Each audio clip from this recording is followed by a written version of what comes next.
Has been pressed. The light is green. We are going to go live in 3 Mississippi, 2 Mississippi, 1 Mississippi.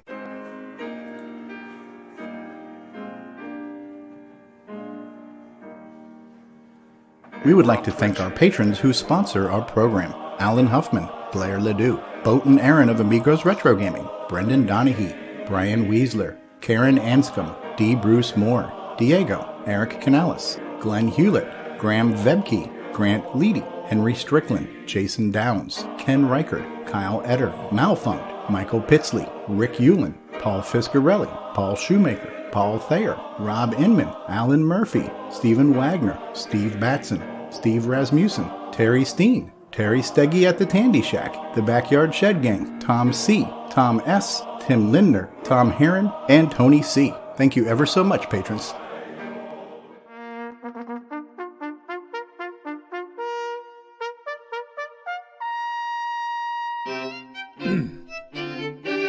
Good afternoon. Lord Worthington here, head of the Ministry of Retro Computing for the United Kingdom. Today I am here to introduce one of the 8-bit triumphs of the early 1980s. This particular case, a rather innovative computer design, emerged from one of the colonies, the Radio Shack color computer.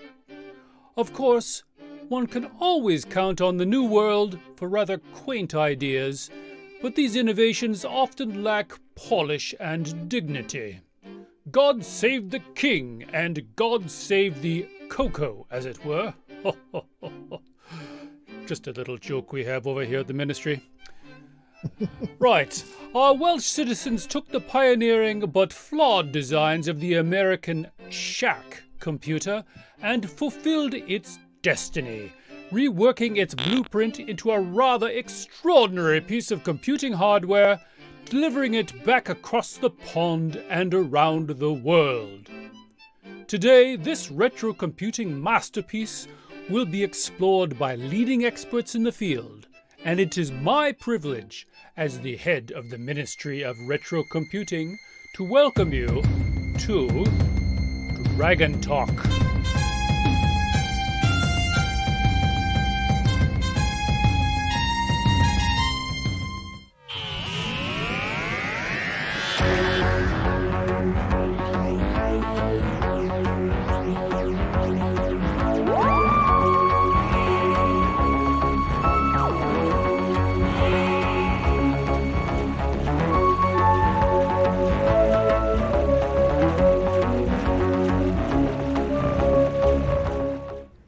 Citizens of Earth, welcome to the first ever Dragon Talk. Woo! Yay!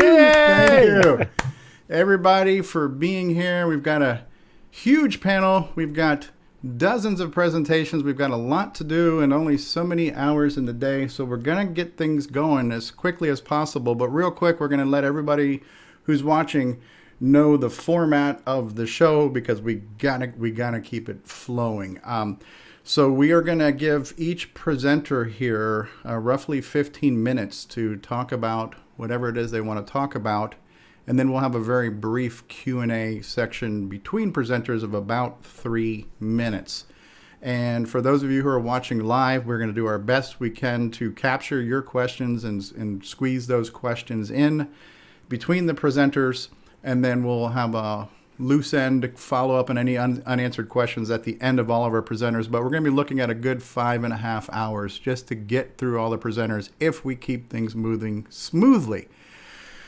Whew. So that's all we have to say about that. So that's going to be the format. And then there was a question, I believe it was Richard, who wanted to ask Curtis if you wanted to take a moment on reflecting on what it was like. By the way, Curtis Boyle is the person who made all of this possible. He did all of the communications and coordination. So Curtis, would you like to take a minute and say what was it like to coordinate all these people from around the world to assemble them together for today's show?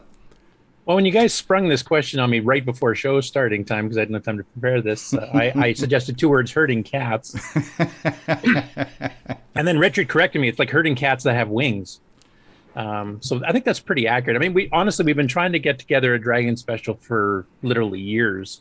And we've occasionally had a couple of guests, like Duncan Smeed's been on before, and some of them are in the chat fairly regularly now, et cetera, too. But we've always wanted to visit the Dragon scene, because the Dragon was sold in North America from Thanos, and some of us are familiar with it, the brief time it was on sale in 83, 84 type thing. But there's a lot of, like, as we've been finding out, going through the Game On News, and I've been picking all these, videos of Dragon games we've never seen before. And also there's some of the hardware stuff that's been going on, and some of the presenters will be talking about some of the new hardware coming out nowadays too. So their scene is just as robust as ours. So we've always wanted to have a Dragon special, but with the actual experts from the Dragon community on the show. And we started about a month and a half ago, I think, starting doing emails, and people were suggesting other people could join in, and other people were volunteering. It ended up that we actually got too many people, and there's a few we've had to refuse. We'll have to do on Dragon Talk Part 2 in the future here, because there's more people to add on. And we also want to try to get big full-length interviews with a lot of the people in the Dragon community too, to have them talk about their projects and what they do with the Dragon, both past and present. But yeah, it's been a lot of work. I haven't done any real programming. I've been too busy doing this in the last month, but I'm really glad it's happening. Glad to see all the faces on the screen here, even though they're so small, I can barely tell who's who. All right. Well, you made the mistake of asking Curtis a question, Richard, but I think there was an answer in there somewhere. Yeah. Herding cats with wings. There you go. Sorry. Good answer, Curtis. All right. So we're going to just keep it moving. Let's do brief panel introductions, and we'll first introduce the regular CoCo talkers, and then we'll quickly introduce our special guest. So we've already heard from L. Curtis Boyle, the person who has been doing all of the coordination. I am the host today, Stevie Stroh. We have Mark Bosley, our backup streamer and engineer. We have two backup streamers today. So Mark Bosley is one of our backups. We have Ron Delvaux is here. Grant Leedy is another one of our backup streamers, just in case anybody loses internet. Rick Euland is here. Rick, who else is here? One of our mostly regulars. Nick Marotta is here. Terry Steggy from the Tandy Shack is here. Mark Overholzer is going to be the person who's going to be trying to gather all those questions from the live chat and keep those going. And then Duncan Bell has been on the program a few times. Welcome, Duncan. David Ladd.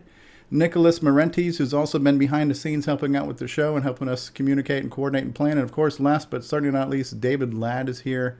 Also, special guests will be speaking to us will be the Amigos Retro Gaming. So I believe John, Aaron, and Brent are all here. Thank you, guys. We look forward to hearing from Simon you. Jonason has joined us, too. Simon Jonason is here, too. And then let's get into who our panel is very quickly. So Duncan Smead is here. John Vella. Simon Waterfield, Stewart Orchard, Chris Poacher, Nigel Barnes, Steve Bamford, Tim Gilberts, John Whitworth, Roberto Fernandez, Richard Harding, Ciaran Anscomb. I believe that's the panel we have so far, and I believe we have one or two more who might show up in just a little bit. So that's our panel. And before we get into the presentations, we also had kind of a crossover game on this week, which was a dragon-flavored game that was voted on by the panel. So when we were asking the panel to get together, we said, look, guys, we want to do a dragon game for our Game On Challenge. What do you recommend? And Nick Marotta, what was the answer to that question? Overwhelmingly, the game that was chosen was Chucky Egg. We had like 11 or 12 votes for Chucky Egg. It's a resounding favorite among the Dragon owners. Yeah, Chris Poacher's actually holding up the original cassette there too. So yes, the thing I got a very special version of Chucky Egg here because look at the serial number if you can see it. There we go. What is it? It's a bunch of goose eggs there. It's number 000. The serial number of the second run. There was two different types. Wow. The second, it was this cover, which was the first release. The different logo, and this cover, which was the second release, but it's serial number 0. So it's the very first printed copy of this one. So now we officially know that serial numbers are base 0, not base 1. I did not know. Cool. So, it could be a misprint, but I don't think so. Yeah. So yeah, we played Chucky Egg this week as one of the first games that we've played that's been exclusively Dragon, I believe. Other than we played the port of that shooter game, but that felt very North American, whereas this game definitely had a European feel to it. And I kind of wonder what's the difference between games in general between North America and Europe. So we actually have the three amigos with us today: Aaron Dowdy, John Bodovkar-Schaller, and Brent Dowdy. And they're the hosts of Amigo Retro Gaming, and they play games on many different platforms. And they play a lot of games from Europe as well. So, guys, if you could talk a little bit about what do you see as the difference between games in North America and Europe? Well, of course, we've been playing Amiga games for a long time, but I'm an old CoCo guy from way back. And so, you know how it is back in the day, you would acquire some games. You never know where they came from. And I would occasionally get these games with a real bizarre color palette and with an odd subject matter. I'd be like, what the hell is this thing? Well, I didn't know back then, but what I was getting was a dragon game. And after doing Amigas for a while and playing a lot of stuff from Europe, they did have a different philosophy and a different way of making their games. And then they also had some differences that we didn't have here in the States, including budget lines of games. And that sort of opened up a whole different area of gameplay, because one of the first hallmarks on this, and I'll let Boat talk on this, but one of the first things you'll notice in a lot of the European games we play is that the difficulty is a little bit higher than you would expect in an American game. Wouldn't you say, Boat? Yeah. And I think a lot of this goes back to two things. The first is that these budget releases that Aaron's talking about, and also just games in general, were cheaper in the UK than they were in Europe too, than they were in the US. Part of that was that they were literally coded by one person, in their bedroom. Now I know there's tons of CoCo games that are like that too, but the amount of play testing that was done by and large by people that weren't the programmers, I think in the UK was dramatically less than in the US. We know this from interviews that we've read. And so, there was no real sense of, gauging the difficulty a lot of times. Another big thing was that the magazine industry in the UK was so much more well-developed than it was in the United States. People depended on magazine reviews to buy or to not buy games. A lot of times in CoCo magazines, as we know, you get sort of a generalized review that talked about the game, but it wouldn't really score it, wouldn't really compare it to other games. Versus in the UK, they were in on it early with giving a game a percentage review, for example, with the ZX Spectrum, you had the Crash Smash and so on. And so, and these reviewers were looking at games in a different way. They were looking at games and they were saying, what is going to give me the most value for my money? What can I play the longest without beating? And of course, how do you make a game artificially long? Well, you make it freaking hard. And that's what happened. And so to me, having a limited exposure to the Dragon in particular, but having more exposure to the ZX Spectrum and by default, sort of the whole UK gaming scene, I really think that those magazine reviews that were rating games that were difficult highly spurred more programmers on to make more difficult games. I would agree with that, Boat. Now, me and my brother run a show called ARG Presents on our channel, and we just go through and randomly spin a wheel and pick random systems. And we have actually went through and played some Dragon stuff on there in the past. In fact, I believe, Brent, we played indoor football and a game called Backtrack.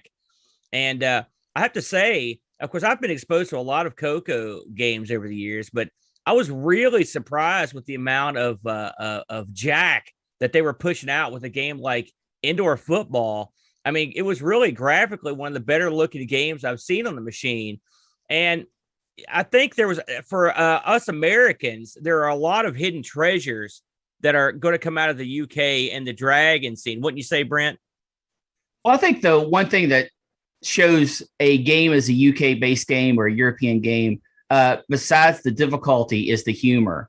There is so much slapstick when you look at European games, really from anywhere else in the world, that from the outside looking in, it's almost jarring.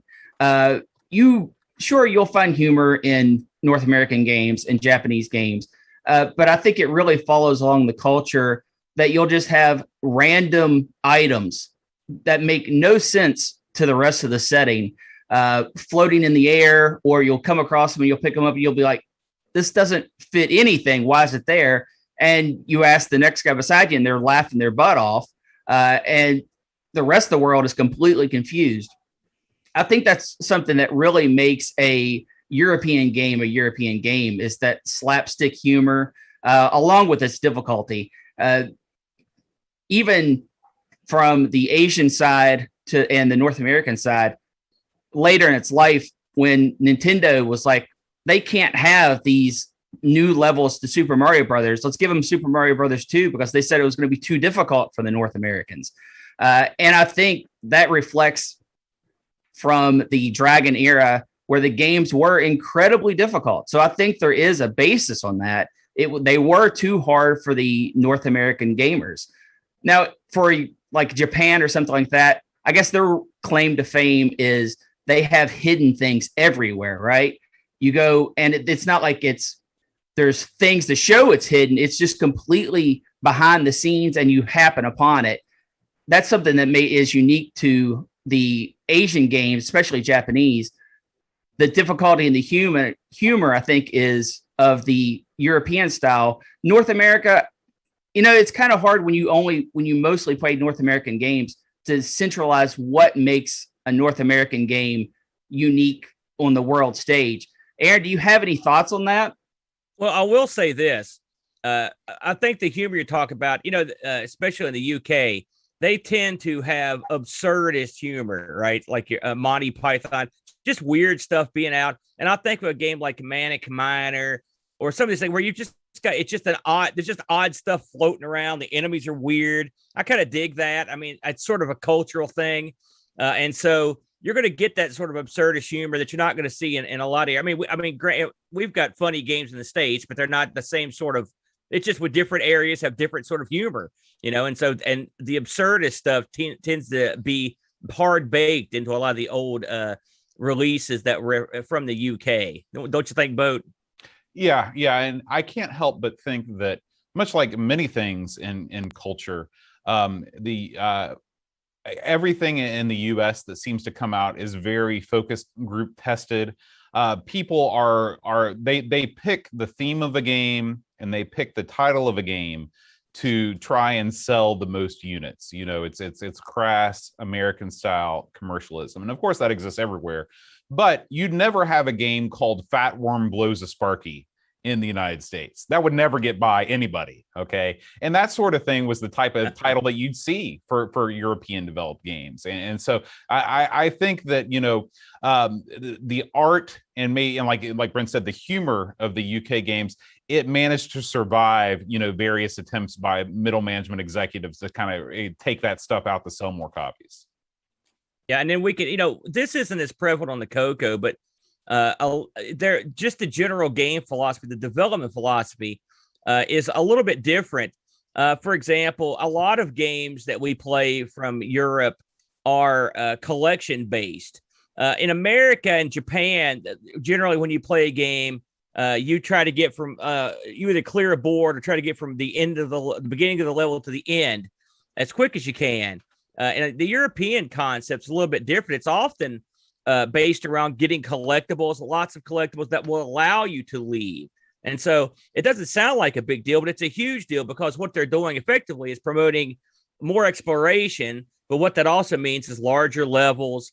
And and that also increases the difficulty because you're not used to that sort of thing. So that's another major difference between the two gaming philosophies, really, including Japan. That's something that's sort of Eurocentric. You don't see that much anywhere else and we see it time and time again, where you can't leave a level until you've collected everything there is to collect or hit a quotient or a quota or something like that.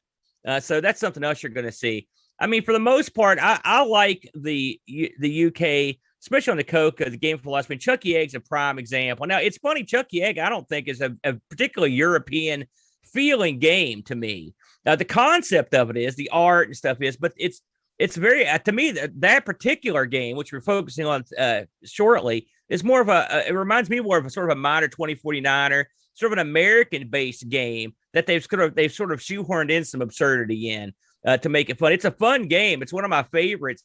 I believe it originated back on the BBC Micro, if I'm not mistaken. So it's definitely something that came right out of the UK. But I wouldn't take today's game in particular as a game that would be something that you would use to say this is sort of a typical game from the UK.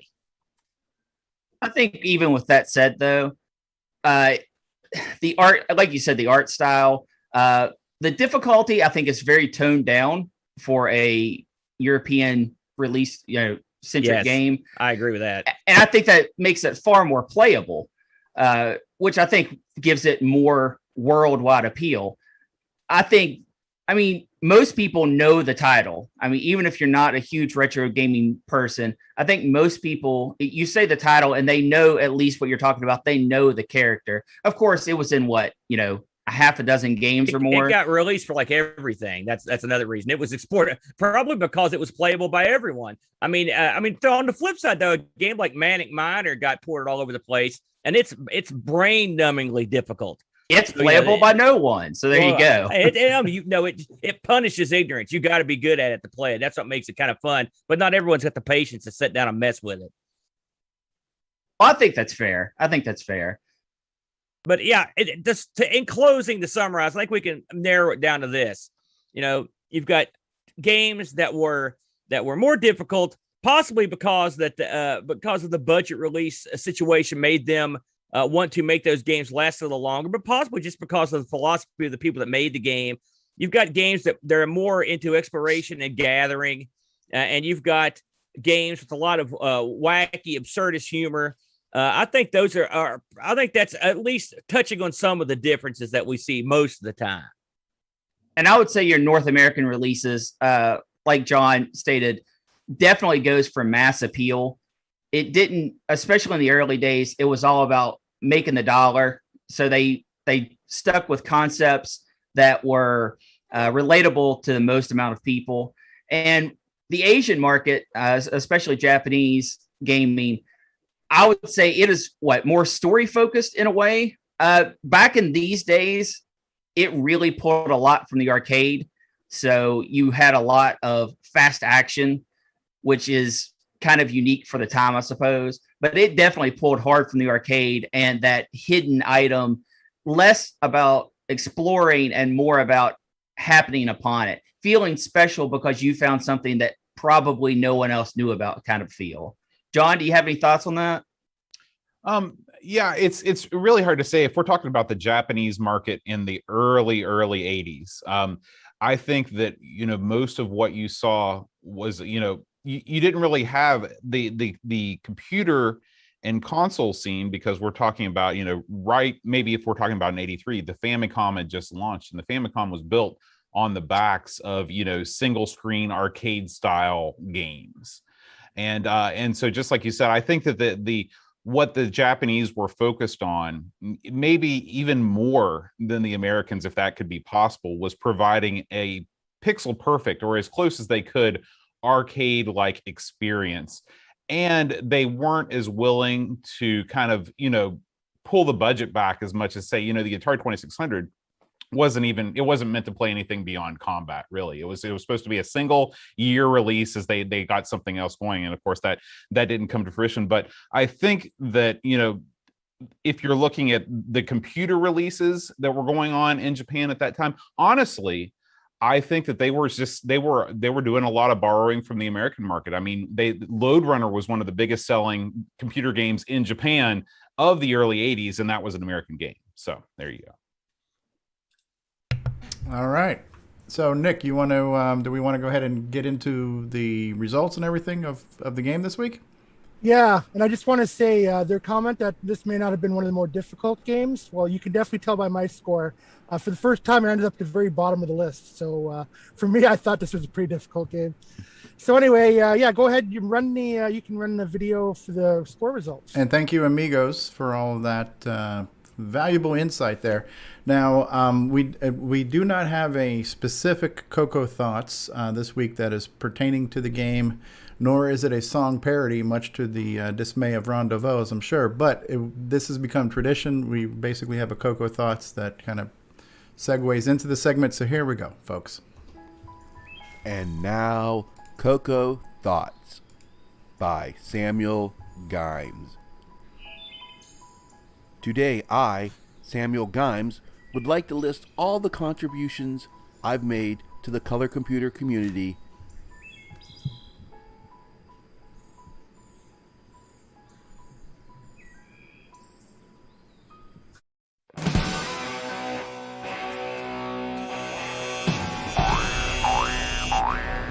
High Score Challenge with Nick Marotta. All right, and welcome to a special week of results. This week we played Chucky Egg with 20 scores submitted. Me, 5,760. Boat of Car, 5,830. Rick U, 6,410. Rich N, 9,140. Sloopy Malibu, 9,370. CoCo Discord user, 9,560. Pedro Pena, 14,760. David Craker, 15,420. Tom C, 15,690. Mr. Dave, 16,520. Jim Rye, 21,540. Paul Shoemaker, 23,060. Canadian Retro Things, 23,830. L. Curtis Boyle, 30,960. Buck Owens, 90,360. Tasman, 162,520. Pernod, 222,990. Karen, 254,680. S. Orchard, 274,060. And the number one score this week belongs to Double V with 326,060. Thank you to all this week's participants.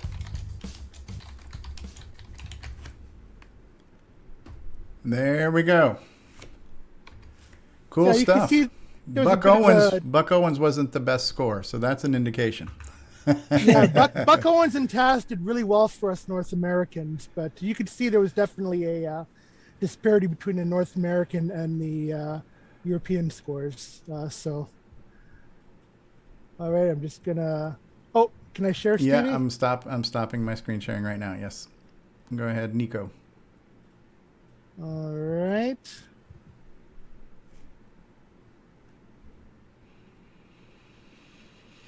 Sorry, my Zoom isn't responding. Okay. You tried switching it on and off again. Yeah, no kidding. The window where it shows you all your screens. and Your apps. Zoom is in awe of all those high scores, just like I am, like 300,000. Oh my god! Yeah, I know, no kidding. Okay, so we'll talk in the meantime. I'll try and get my screen going up here. But yeah, so Chucky Egg, like I said earlier, it was a definite. We're losing Nick. I think we're losing Nick. Going once, going twice. Nick Marotta, he's frozen. Everybody else is still on the call, right? Yep. Okay. So I think Nick might have a bandwidth issue. He might drop off. But so for those of you who played the game this week, go ahead and share your thoughts on playing it. And by the way, I'm glad to see we had a lot of the UK folks join us on the Game On Challenge this week too. That was nice. Nick, are you back? Oh, yes, I am back. You are back. Okay. My internet connection is unstable. Oh, great. Well, that's not Okay. all that's unstable about you, but that's what we'll go with. So. I was talking that whole time. Yes, I was saying okay. really good stuff, and I can never repeat it now. That's right. Okay, so as I said earlier, Chucky Egg was chosen as an overwhelming favorite. So we have here from, I can't remember what magazine this was from. We have a review of Chucky Egg. Would that have been Dragon User Magazine? If we had Dragon the- User Magazine, thank you, yes. Dragon User. And notice that Karen this is just the favorite. It's the favorite of the... See, they're very civilized. Yes, They very spell civilized. things right. So, all right. And once again, we have gameplay from CRT as well as a couple of the people. I'll be rotating through the various gameplays. We have gameplay from CRT, Canadian Retro Things, from Ciaran, and also Stewart Orchard. So thank you guys for sending in videos for that. So yeah, I'd be interested to hear why. So Chucky Egg was chosen as an overwhelming favorite, and I'd be interested to hear, especially from our European panelists, you know, the appeal of the game. Why is it such a why was it such a popular choice? Okay. For me, it was because it was people. Sorry, could you hear me? Yeah, Chris, can you mute your mic for a sec here so John can speak? For me, I was a bit of a pauper on the Dragon 32 scene. Sorry, 32 scene. I didn't have a joystick. This was a keyboard game, and it just played so well. And I don't know why I was addicted to it, honestly. Probably back in those days, you read a lot more into your games, and I actually felt like I was out in the fields collecting eggs or something. I don't know, but I was playing it all the time, and it was literally on for hours on end. I probably didn't do as well as I could have done back in the day because I don't know if the UK power system was a bit pants, but you used to get some problems with mains interference, and sometimes when my mum would switch the kitchen light on and the dragon would crash. So maybe it could have been better back in the day, but that's why I was hooked on it. It was my favourite game back then. And I've got to say, I still feel like a fraud for that score because I was snapshotting.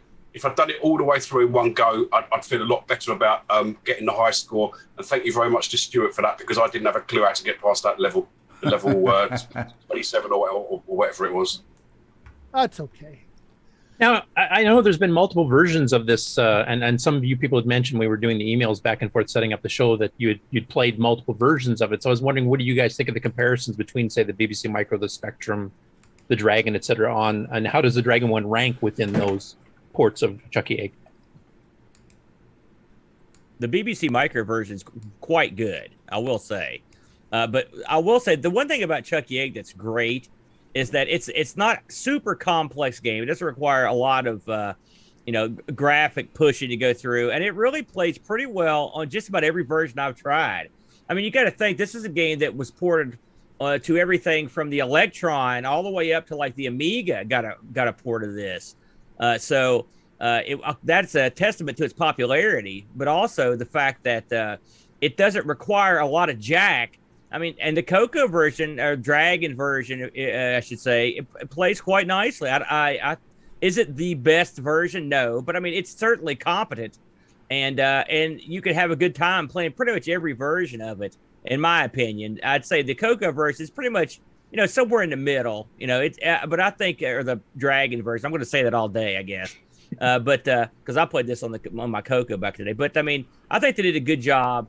And just the concept of the thing is it's fun. It's a fun game. I mean, how you've got to be happy when you're running around being chased by birds, collecting eggs. Just the concept is silly and fun.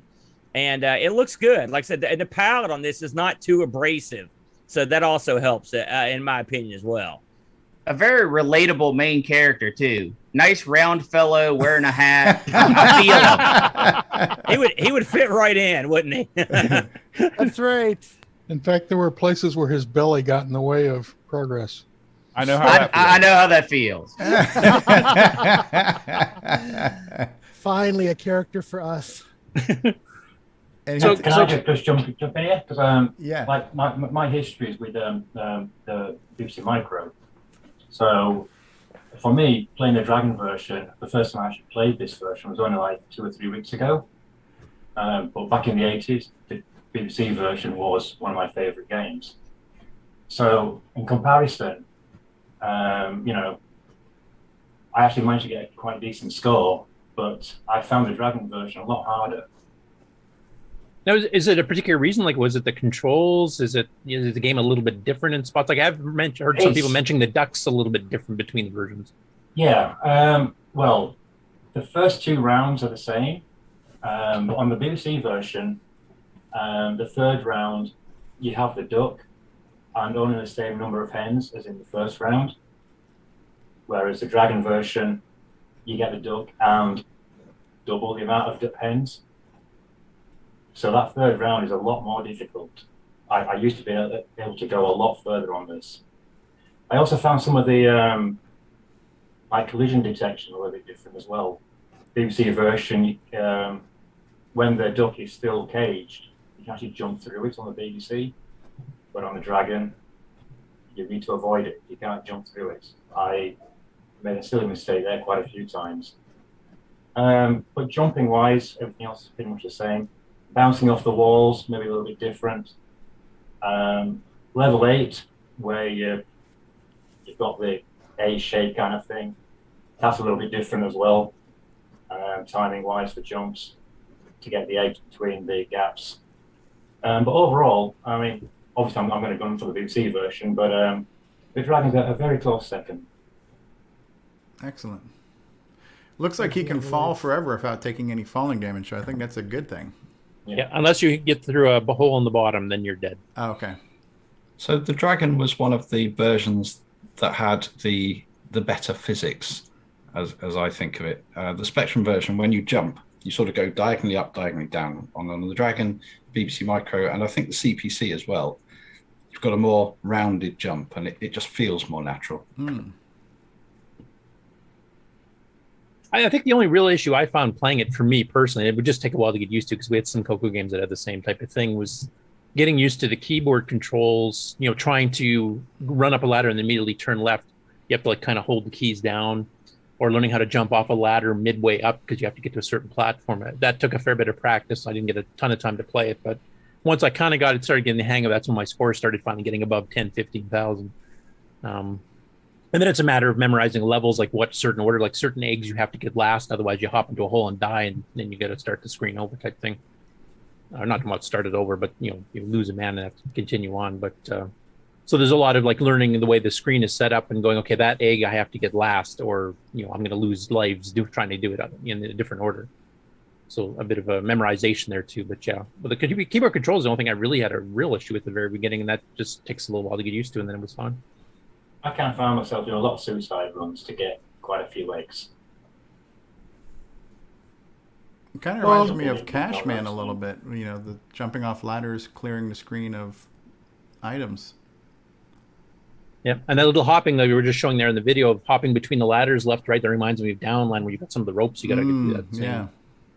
Zipping across. Someone posted for the controls to if you want to go up a ladder, you want to be up on the control before you get to it, and then you go up easily. Yeah, and so on that last level too, if he had not gotten that egg last, he would have fallen through the world because that was a hole in the floor. Is that what you're talking about, Curtis? Like just timing your eggs? Yeah. Yeah. Well, that was a short video. Okay. Well, resoundingly popular game. And good turnout for the Game On Challenge. Yeah, I was pleased. We had obviously we had some new people this week playing that haven't played before, so it was great. And by the way, definitely invite to the UK people and European people here on the panel. I mean, please feel free to join all of our Game On Challenges. They're not always Dragon games, but there's a lot of CoCo games that were sold for the Dragon too. So there's some crossover. And like us discovering all the new games that Dragon had we never saw before, you might get a chance to participate in some games from North America that you've never seen before that never made it to the Dragon. So I think there's a lot of cross-play that can be done for the game players amongst the audience. All right, Stevie, should we start talking about next week's game? Yes, unless anybody else has anything they want to add, because I know we have people here who have very fond memories of the game. So if anybody else wants to add some fond memories or insight or anecdotes with it, and if not, then we can move on to next week. How many times did you skip school because you were getting a high score? That type of thing, so. I hated those elevators so much. I kept dying from my assumptions. Like I assumed you couldn't run past a hole with the ladder through it without jumping on the ladder and jumping off, and of course that's not the case. And I assume I can get away with something, and no, you die. So it was fun because I didn't know how it worked. Yeah, no, it looks. I didn't get a chance to play it this week, but it looks good. One of the things you guys were talking about, which was a frustrating thing in a lot of games on the CoCo and the Dragon, collision detection in general, because we don't have real sprite hardware. It all has to be done by software.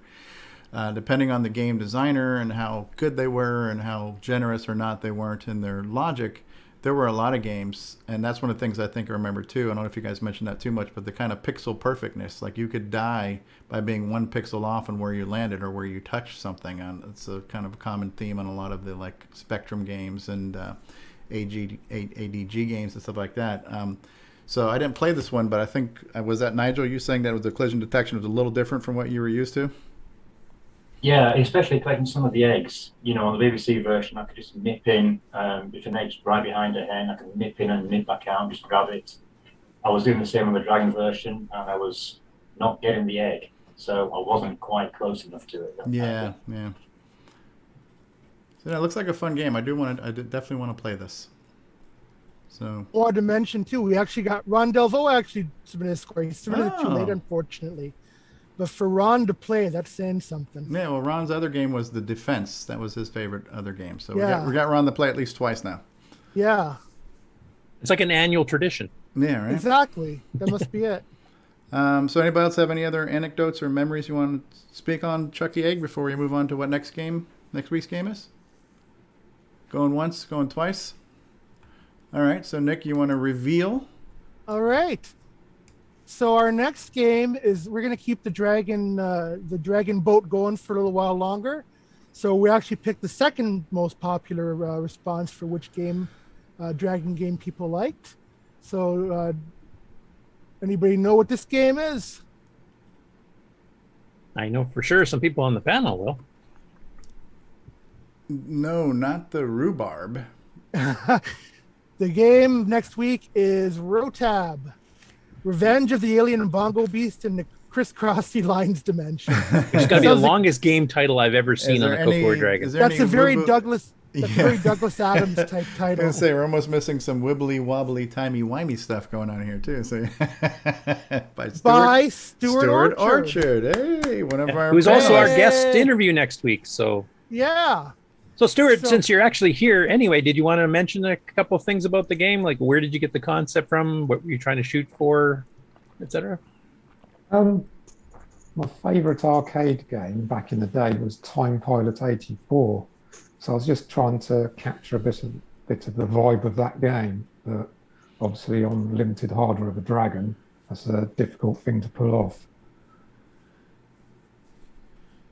Very cool. I love the title. So be aware, CoCo people, be aware that on the SDC, this game is called Bongo. So it's under B on the SDC image. Okay, not Bongo. R for Rotab. Revenge of the Alien Bongo Beast in the Crisscrossy Lines Dimension. That is quite the title. I will also mention I updated the CoCo game site for the first time in months to catch everybody on the panel here, the games that they've done, and it includes this one from Stu, as well as his later version of Time Pilot 84 he's doing, which actually is a lot more advanced programming wise. It looks awesome. It sounds fantastic. Steve and I demoed it during the Amiga-thon.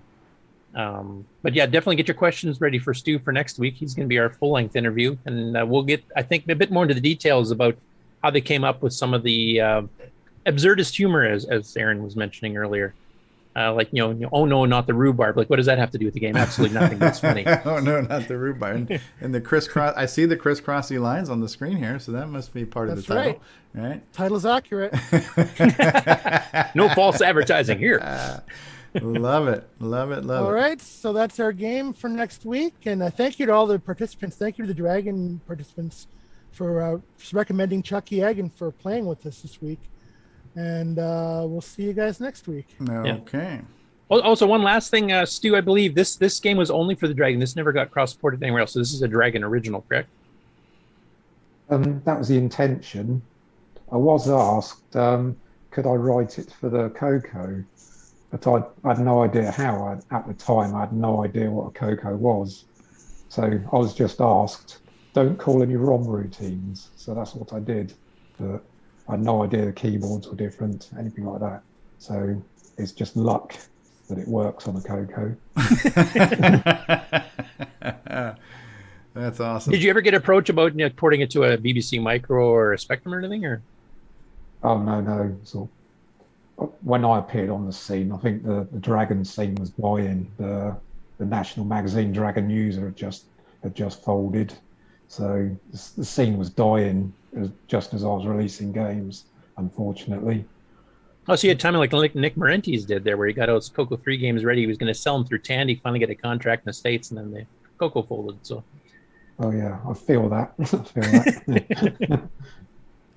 All right. Well, we're getting ready to go ahead and start our presentations, and our first presentation is going to be Chris Poacher. But we've been running now for how long? Going on 45 minutes. So how about we will take a break before we start with the presentations. And what I'm going to do, because I only have so many commercials able to run, I'm just going to rerun the intro because we did have a kind of a group effort. What did you guys think of the intro with the Minister of Retro Computing? Did you guys like that? I saw a few people smiling as we were doing it. Oh, yeah. That was solid gold. I love so it. Was awesome. It wasn't defensive, was it? Was it offensive? No. Yes. It was great. It was great. Can anybody guess who the voice actor was in that segment?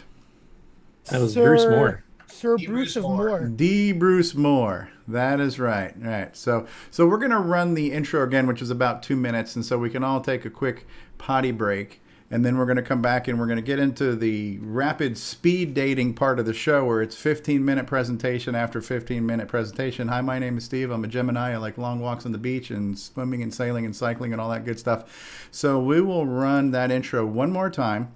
Everybody take a potty break, smoke them if you got them, and then we're going to just go whiz bang and start presenting and hearing from all you dragon folks. So we'll be back in 2 minutes, folks.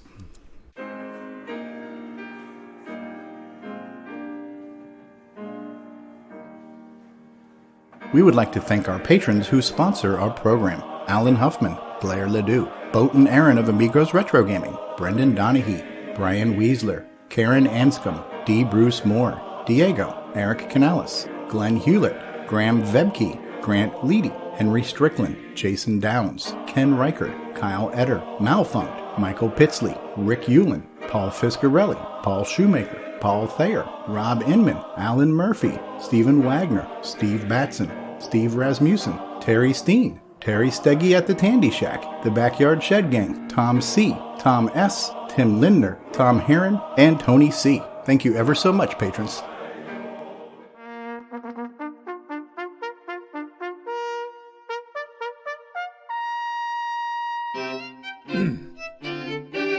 Good afternoon. Lord Worthington here, head of the Ministry of Retro Computing for the United Kingdom. Today I am here to introduce one of the 8-bit triumphs of the early 1980s. This particular case, a rather innovative computer design, emerged from one of the colonies, the Radio Shack color computer. Of course, one can always count on the New World for rather quaint ideas, but these innovations often lack polish and dignity. God save the king, and God save the CoCo, as it were. Just a little joke we have over here at the ministry. Right, our Welsh citizens took the pioneering but flawed designs of the American Shack computer and fulfilled its destiny, reworking its blueprint into a rather extraordinary piece of computing hardware, delivering it back across the pond and around the world. Today, this retro computing masterpiece will be explored by leading experts in the field, and it is my privilege, as the head of the Ministry of Retro Computing, to welcome you to DragonTALK.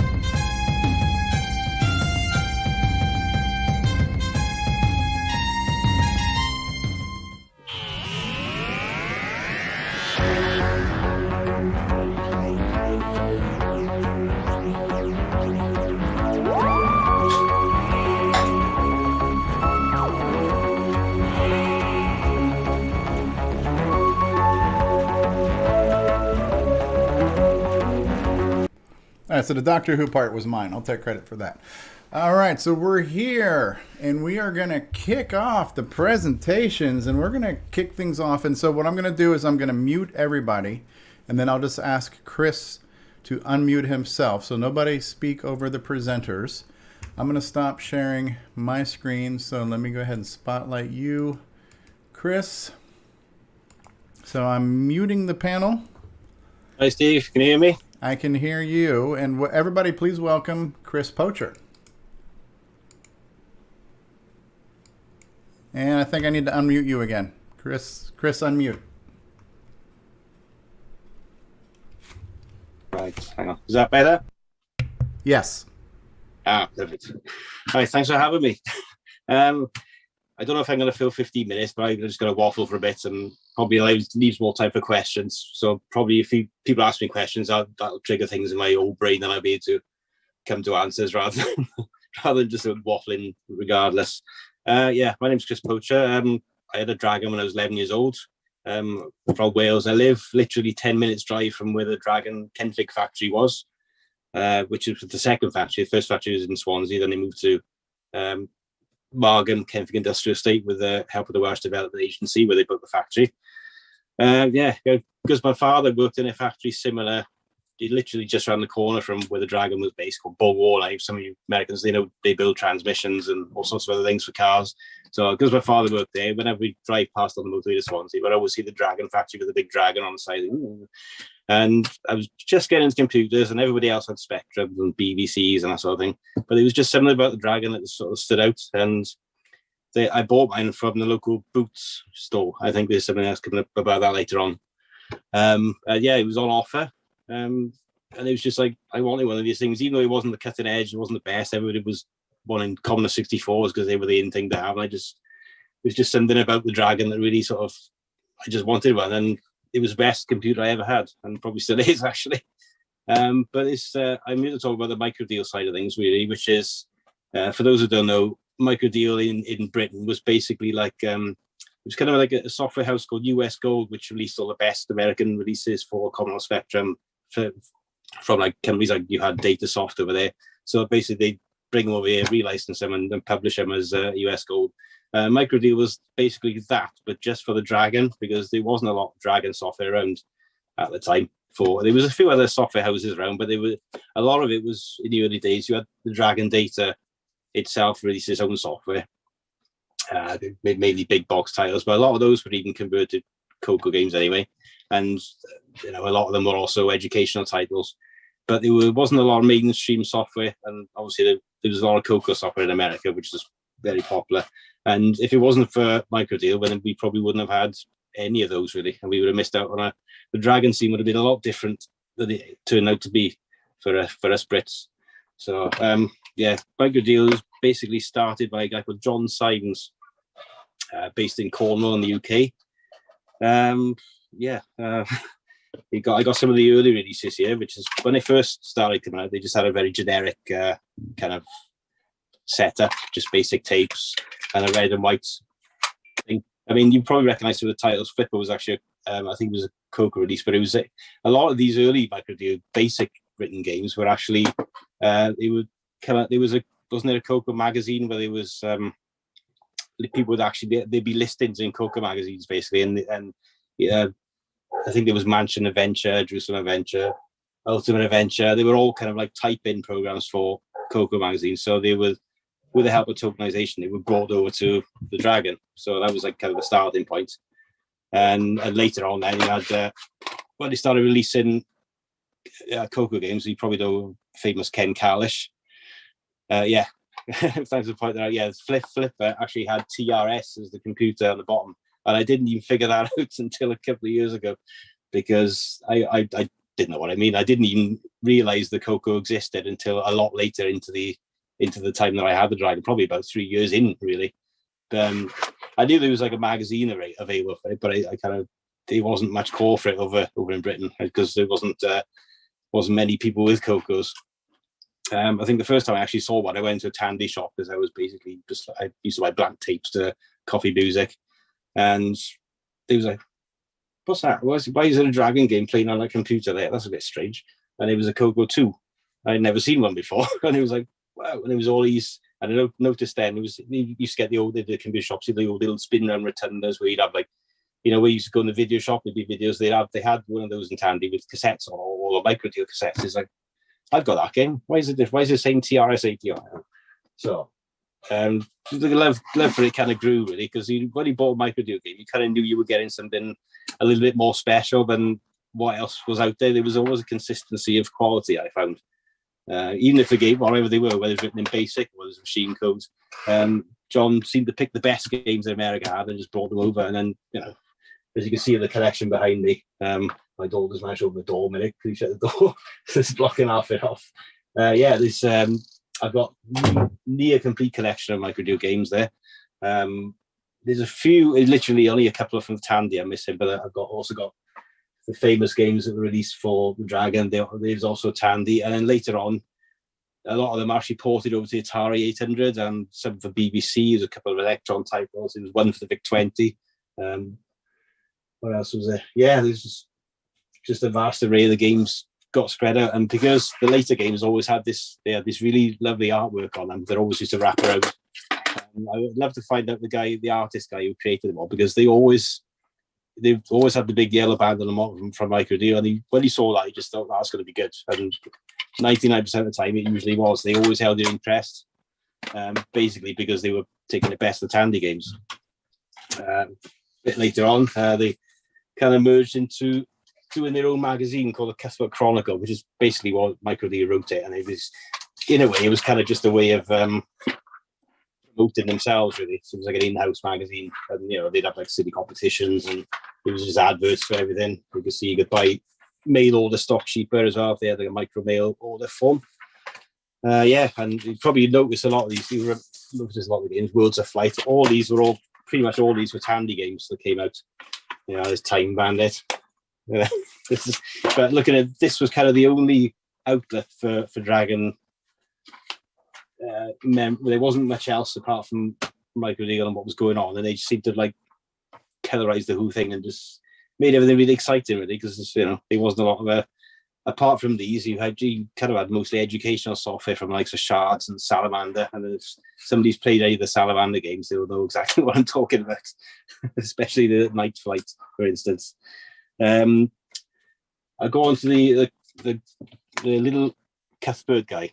There we go. That was kind of their Mario trademark for Microdeal, and I don't know why there's even Cuthbert lookalike competitions. That's a bit. Somebody actually won that, but I hope they're happy now. But I don't know if Cuthbert was actually, if the games Cuthbert were actually made by John himself. Sort of the artwork for Cuthbert Games, because these games are also on the CoCo by Tom Mix Software. They were licensed by Tom Mix from Tom Mix Software, the Microdeal. And I don't know whether Cuthbert Goes Walkabout or Cuthbert Goes Digging or whatever was actually based on this character, or this character was based on the fact that the games came from America. They just wanted a face to go with the game. I don't know. I'd have to find out who wrote the original games. But anyway, that's for something else, really. Later on, they also did a couple of games with Commodore 16, which was kind of a small line. But a lot of the ones that came out for us were very different on the C16, just for basically because the lack of memory was so small. Even a lot of games were pretty much only 8K for Commodore 16. So I think you had, I think it was Cuthbert and the Cooler, which was a Dragon game. I think that was a Dragon only game, actually. I don't think it came from the US for a change. So that was it came out of the C16, but it was more of a Bomberman clone, which was very strange, rather than trying to escape the Germans and get out of the prisoner of war camp, which was like the basis of the whole title itself. Something else I liked about the Microdeal games, especially the arcaders. Literally at the start of every, as soon as the game loaded, they would give you a green splash screen, say licensed by whoever was originally by, whether it was by Tom Mix or Computerware. But a lot of the games always give you a 3-color choice at the start. So you could, as soon as it loaded up, you could have a choice of black, buff, or green. Basically, that would kind of, some games look good in green, some games look terrible in green. You try playing Speed Racer with the green, and that kind of all buff, it just looks horrendous. But it was kind of, because there was no artifacting on Power Dragons, we just had bare black and white on Shades Grey, which was good in some sense, but you kind of missed out on a kind of a depth thing. So, you played Mr. Dig on artifacting on a TRS-80, it's a completely different kettle of fish to actually playing it on a black and white. But because that's all I had, it's still a great game. That was all we were used to, really.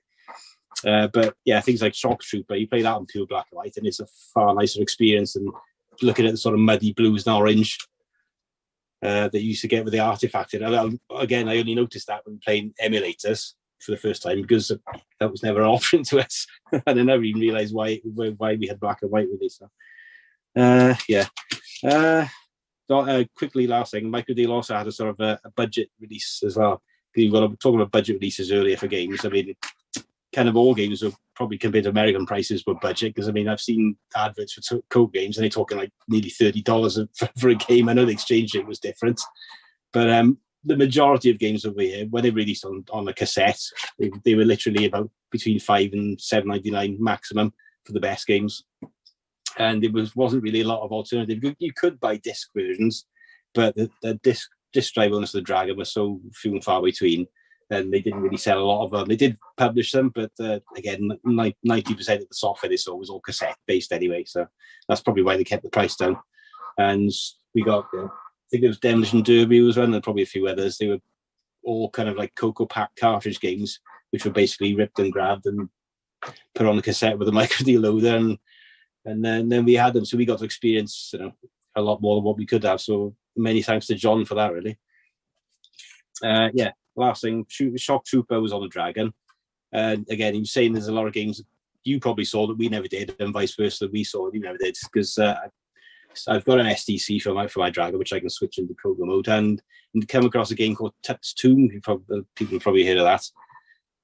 But yeah, it's very, very similar to Shock Trooper. In some ways, it's actually kind of better. It's a bit of a sort of Tutankhamun ripoff, but it's very much like Shock Trooper. So if anyone hasn't played that, it'd be good if they could actually play it just to see, if nobody ever played it but they love Shock Trooper, give it a go and see what you think. It's very, very similar, very nice gameplay as well. So we didn't always get the best games, but some we missed out on. But then we had some like Chucky Egg that you probably missed out on as well. So yeah, I've waffled enough now. If anyone's got some questions, I'll be happy to jar my memory or trip my memory about stuff if you want to know. Okay, so I'm going to open it up where everybody can unmute if you'd like to unmute yourself. You should probably plug the fact you've got the Facebook group, right? The Micro Deal Facebook group. I was just going to mention gone blank, so I forget about it. And you guys should check that out.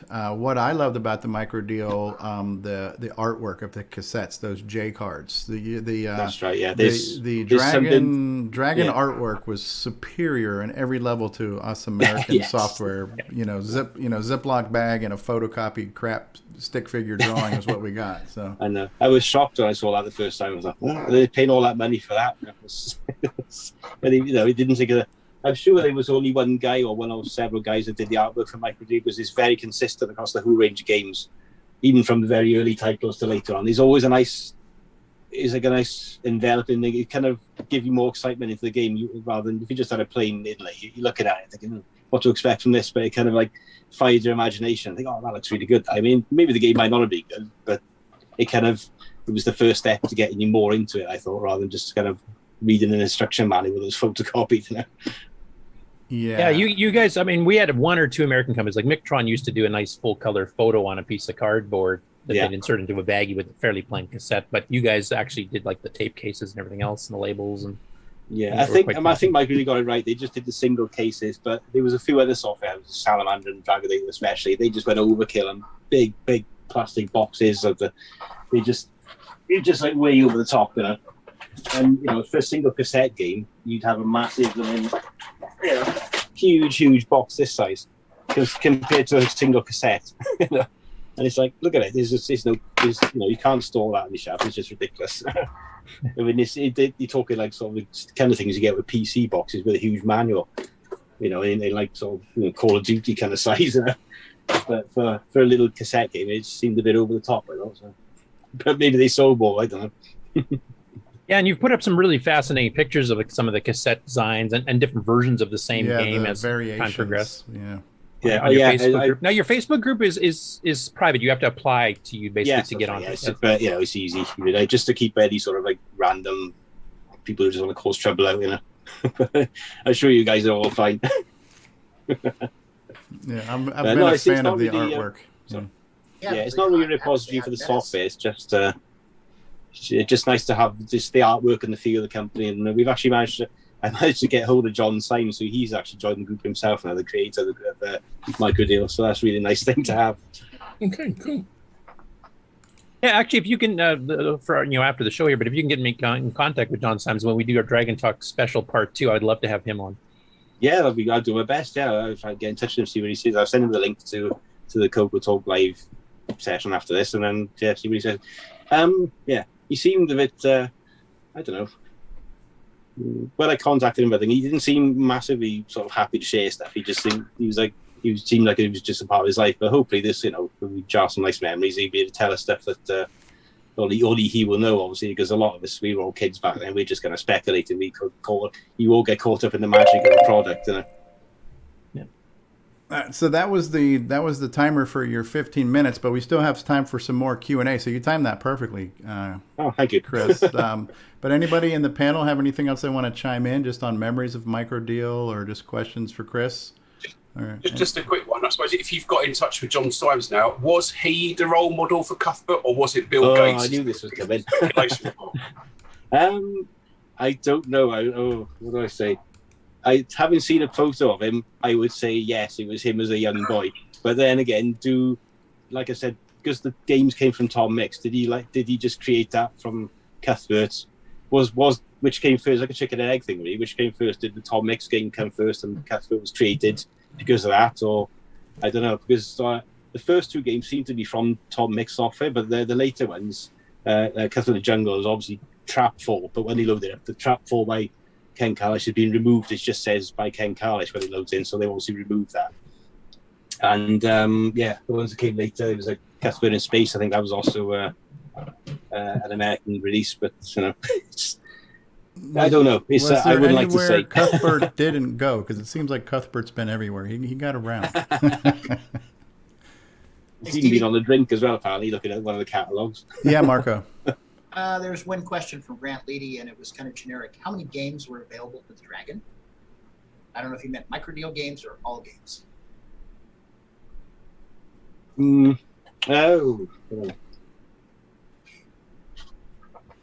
Well, I suppose. For Dragon, I've got over 150 different titles, I think, at the moment. That's just microdeal, right? Yeah.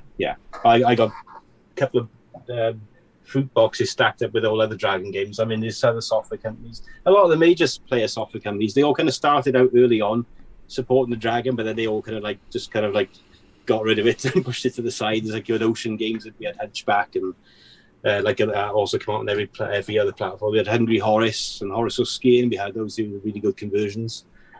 Design software released 3 titles. Also, 2 of those are listed in the Tandy catalog as well. So I think they must have struck a deal with them. We had Two-Way Army Darkstar and Robble's Revenge, which is a Battlezone clone, which was really good as well. They were good titles. Imagine also gave us about 5 or 6 games of Legate, Pedro, Cosmic Cruiser, Arcadia. The ubiquitous Football Manager came out on every single platform and its dog, obviously.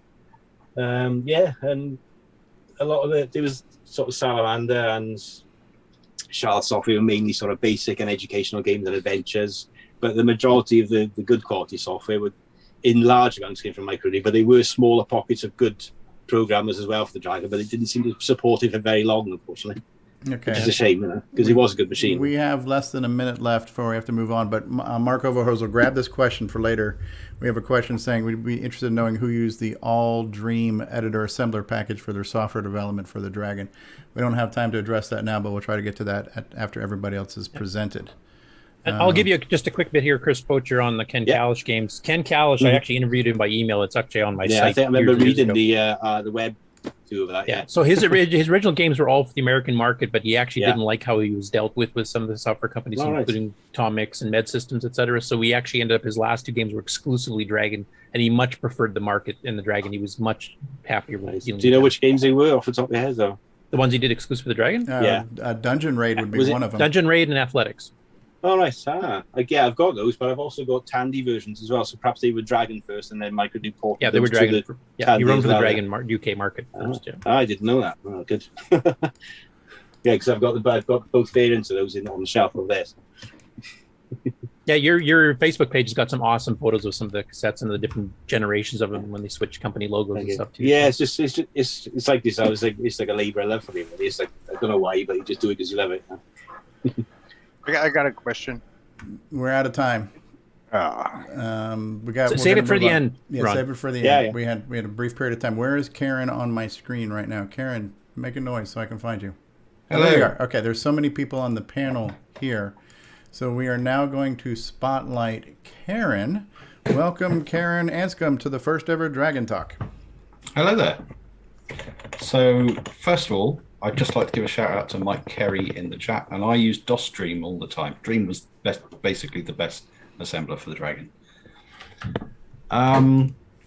Right, so I'm probably best known for writing XRAW, but over the lockdown periods, I've done a few other things, and I'm going to talk mostly about those, hopefully not for very long. Stop me if it gets boring. First off, I tried to do a bit of hardware design because I've never really been much of a hardware person, and all this free time on my hands, might as well try. Obviously done basic soldering in the past, but I'd never really done surface mount. So I did a few things that let me practice surface mount soldering, and I have a few of them here. That was my first one.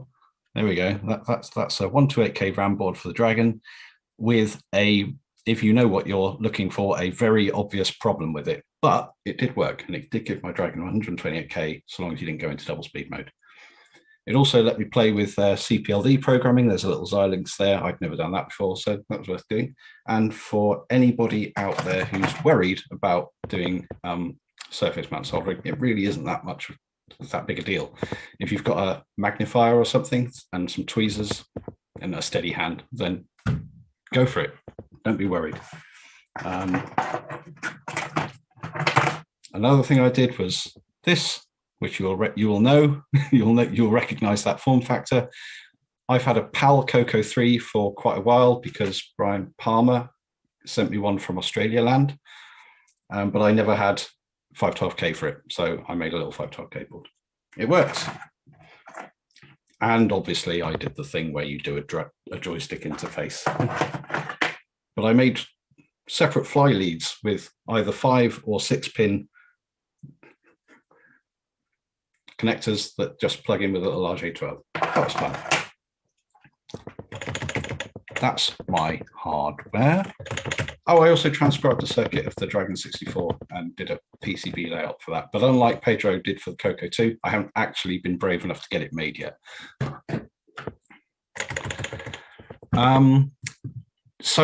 But the main thing I'm going to talk about is I wrote a game. It's not a very fancy game. I just wrote a Tetris clone. It's called Blockdown. So why did I make another Tetris? Why bother? I've put some notes together. So the game on challenge on this program, I'm calling you a program. You're not a podcast, you're a program. Up to the 11th of July last year was the proper actual licensed Tetris for the CoCo. And I obviously took some inspiration for that because the first commit in my repository for the game is from the 4th of August, so not too long after. All the Tetrises I know about for the Dragon or CoCo have all been 80s rules Tetrises, which if you've played any of the modern ones, you'll know what that means. But if you're used to them, the old ones can feel a bit clunky because things don't move quite in the right way. And one of the notable things from the Game On Challenge was lots of people commented that it was a very low scoring game, and modern Tetrises really aren't. You get very high scores quite quickly. So I had a lot of time on my hands. I just tinker. This is what you do, right? You tinker and eventually something comes out of it. So one of the biggest changes in a modern Tetris is the idea of wall kicks. There are other things like the way the score multiplies and things, but the thing that gives you the biggest change in feel in how you're playing the game is the way that if you try to rotate a piece and it has nowhere to go, it'll sort of kick off in a set of predefined directions that it tests to see if your piece can land there. And you can generally use that to fit things into lots of other places. And there are lots of things like delays before it settles and on entry and things that make it an easier game to play. Now, I was going to show a little history. If I can share. Is that running? I don't need to share sound for this one. Right, can you see that? Yes. Jolly good. Right, hopefully, oops, no, I didn't want to do that. Here we go.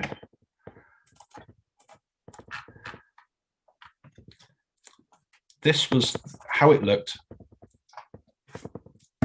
at the beginning of August, my first commit. Obviously, I've been tinkering for a while. You'll see it's not actually doing anything, but you can make things fall. You can drop them to the bottom. Two-player, I've obviously already thought of that. I forgot all of this before I started looking through the git commit logs. And you can build them up. And another thing it doesn't do is actually clear the lines. So a ways to go. But I obviously looked at this and convinced myself that, yeah, I can make a Tetris. I can make a modern Tetris. This is fine. And then didn't do anything on it for ages because why bother? If you've already convinced yourself that you can do something, why bother proving it, right? But lots of time on your hands. So I did actually come back to it. And if the next one looked like this, and this time things are actually falling. And I think, yeah, there we go. And lines can disappear. It was all very good. The white bar at the bottom of the screen is that standard thing where you change the video mode to see how much of it bleeds over to the top over the next frame to see how much time you have left per frame, because this is a very frame locked game. And that gets important later on because lots of the extra things that I wanted to introduce really depended on it being accurately frame locked. Okay, so stop for a moment, come back to my notes. So I did eventually pick it back up, develop it, and finesse it into an actual game that I could release. And it was all right. And then I had a really stupid idea. And it led to nobody knowing it was there or playing it or anything. But I thought, wow, wouldn't it be great if I disguised it and made it, you know, gave people something to think about and make it into a sort of treasure hunt. The only real treasure being satisfaction of seeing through my ruse, obviously. So I packaged it up as best as I could to make it look like a game that I'd recovered from a tape or that someone had recovered from a tape in the 80s.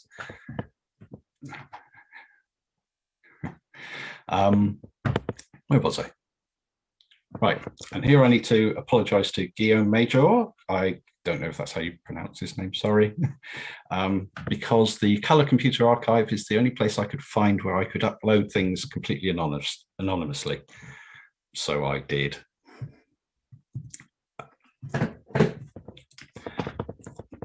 And it was there for a while, and the only evidence I ever saw that somebody had noticed was, in fact, Pedro, who on one of his little demonstration videos for his CoCo 2s that he built, he picked that game to demonstrate something. I don't know why. I didn't tell him. So I had included a lot of telltales in this to try and give people something to find. The first and most obvious is that it's a game that's obviously modern Tetris that I dated as being in 1986. Let me start this up again and I'll show you what it actually looks like now. How much time do I have? You got about 6 minutes left. Okay, that's probably fine.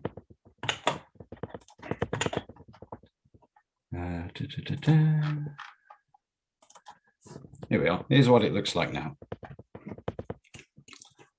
And I've obviously said that it's in 1986. That's not obvious nonsense. Now, if you go looking through the binary, you will find some ASCII strings. And one of them looks like a basic error code. And it was TM error in 5. If I start the game, on line 5, I don't know if you can see my pointer here. Probably not. No. Okay, doesn't matter. You see the score at the top. On line 5, it's black to separate it from the rest of the playfield. But of course, in a semi-graphics mode, black isn't one value. You've got like 8 different things that can represent black because it's semi-graphics mode, color bits, and then no pixels set. So I encoded my little pseudonym, Type and Monkey, into the color bits along the 5th line. It was there to find. Nobody found it.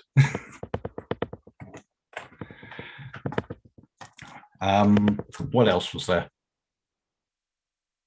That's the most important one. Anyway, I made a Tetris. Go play it. It's great. But I have another thing to show, hopefully, which is that's downloadable. That's on the Colour Computer Archive. Hopefully, it'll be on the Dragon Archive soon because I did upload it earlier today. but I hope that I can release another version on a cartridge. I've talked to John Linville and Neil Blanchard about this, and they seem keen.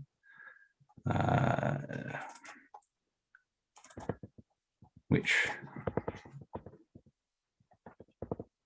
I'll tell you what, I'll need to stop this share and share it with audio because there'll be no point otherwise. Here we go. Hopefully you'll hear things. Do you hear things? Yes, we hear the nice Russian theme music. Lovely. So I put a bit of work in to give it a Games Master cartridge audio chip soundtrack, basically. And hopefully we can make it a game that you can buy if you want. Okay, I'm done. Any questions? Well, yeah, so we have time left on your allotted time block, and then we have more time. So I've asked everybody, or given everybody the ability to unmute. If you have questions for Karen, feel free. I just want to say thank you for making X-Roar, because it's an incredible emulator, and your artifact colors are pristine. Hey. You're welcome. I love the fact you have the music in Tetris, because that's one thing I don't like about the official version. There's no music. Yeah, that was a lot of scouring the web for MIDI files, and none of them were perfect, so I had to combine several and tweak things. Yeah, I like it. Looks really awesome, though. It's not the only tune in there, by the way. Yeah, I think we tested this on a CoCo 3, and I don't think it worked, because we tried to show this off when we did our Amiga-thon, because I did want to show it off. Right. It definitely does work on a CoCo 3. What you won't see is the text. But the score is rendered in semi-graphics blocks, so you can still see a score. The level number, which is normally shown as text characters, will be rendered as a sort of very low resolution semi-graphics alternative. Well, I had a hard time running it. Okay, I had a hard time running it off the CoCo SDC, so it might have something to do with that too. I'm not sure. But I did try it on a CoCo 3, and I don't know if it's because I had 2 meg of memory or if it's the SDC or something, but I don't want to diverge too far off topic with that, but I'll definitely try it again, because we definitely wanted to show it off.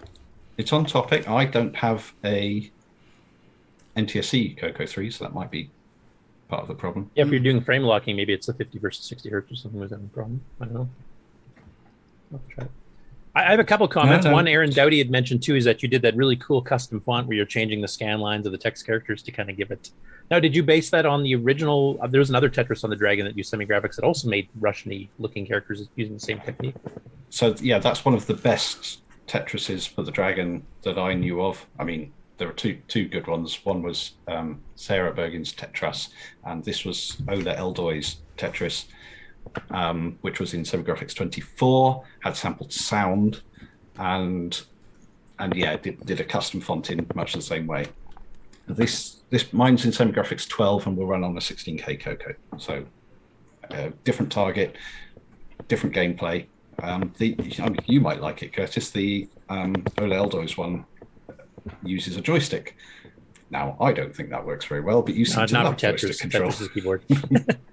Also, I wanted to mention too, as I mentioned earlier in the show here, I've actually updated the games page with all the games from the various game developers that are on the panel today, and all of the clues that Karen put in to figure out that this was actually a modern game and not an old one they pulled off a tape. I've actually got mentioned in the website. So that goes over some of the other details, like you purposely put noise on the tape image if you downloaded the WAV file, and a whole bunch of other things that just went above and beyond.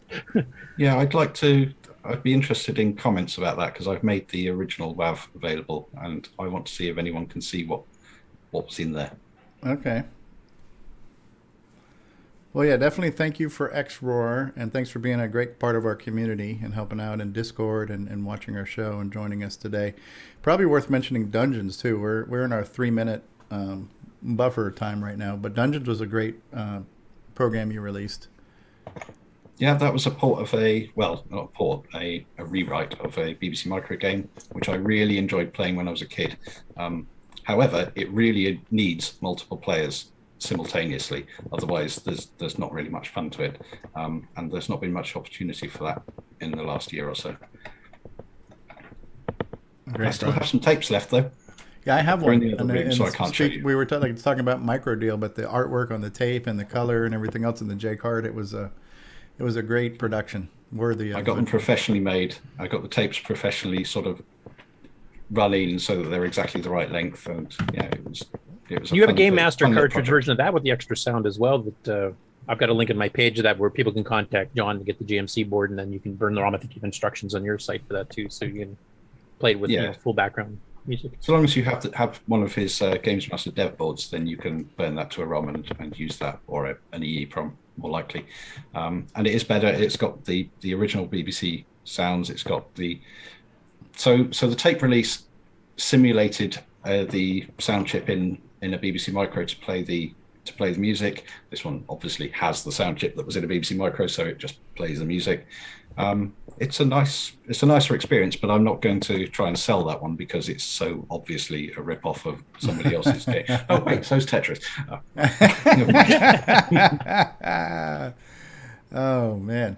Well, thank you for all you do, and thanks for being on. And hopefully we can get you on again when you've got a little bit more time just to talk about stuff. And anytime you have a project update you want to plug, and just tell us, what's, the latest version of XROAR is out, and here's what it does, or whatever. Feel free to come on in person and just, share what's going on in your world of the Dragon with us. And literally, that goes for all panels. If you got new stuff to come out, don't wait for an interview. If you just let us know, we'll have you on. And speaking of the world of Dragon, and we've got about 20 seconds left, but you have added to the World of Dragon archive the ability to play games in XROAR online. So the emulator can run in a web browser.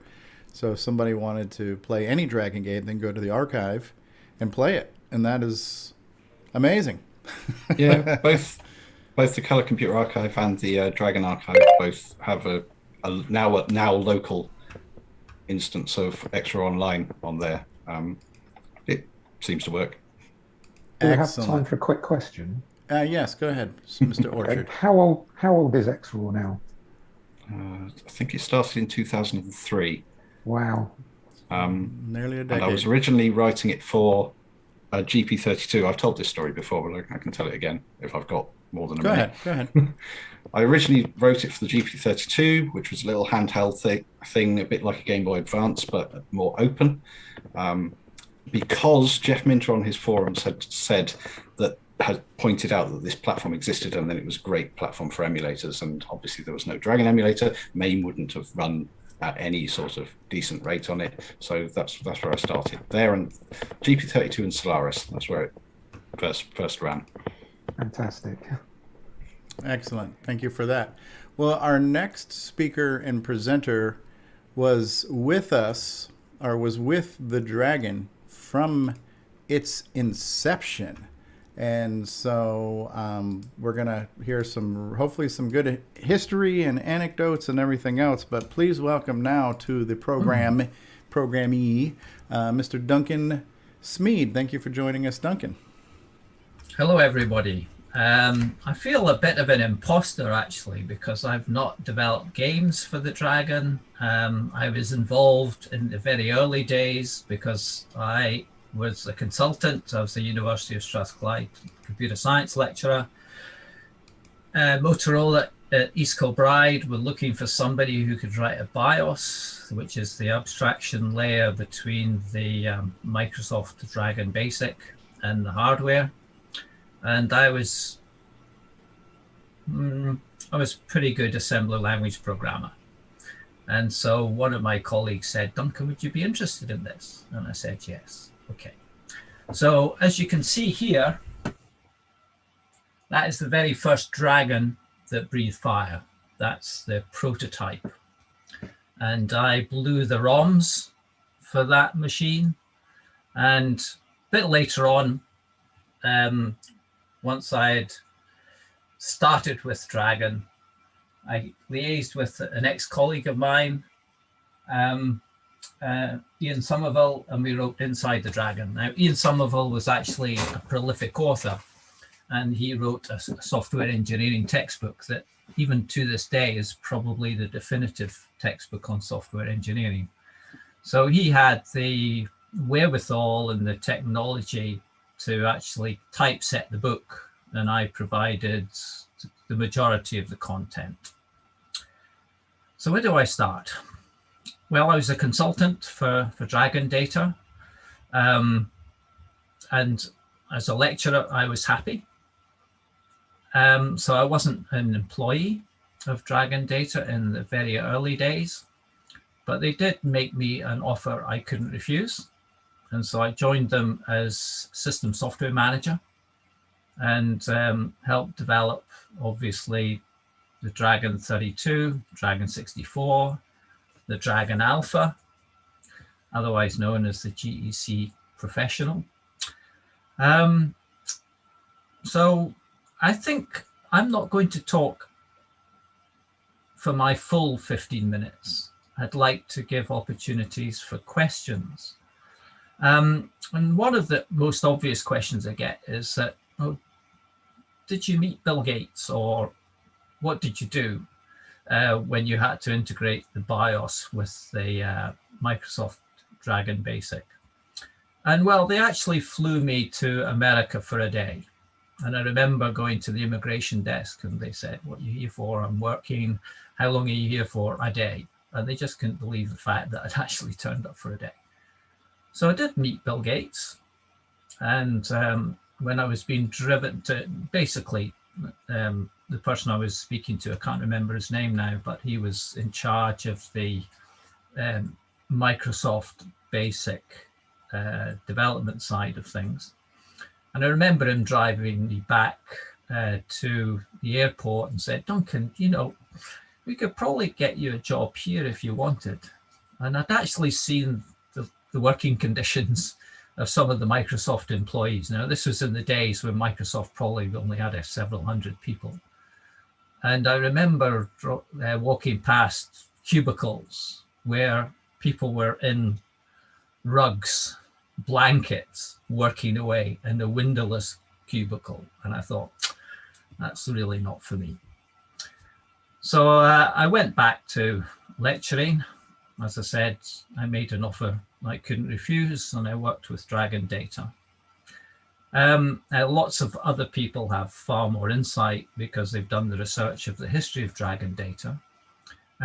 So I don't really have any other insight into Dragon Data that you can't find in the archives and in the stories about it, but I'm happy to take questions. Now, obviously, what happened is Dragon Data didn't really succeed. It was a success in the short time it was on sale in the UK. I wasn't involved in any of the GEC Eurohard negotiations because I was a system software manager, so my job was very technical.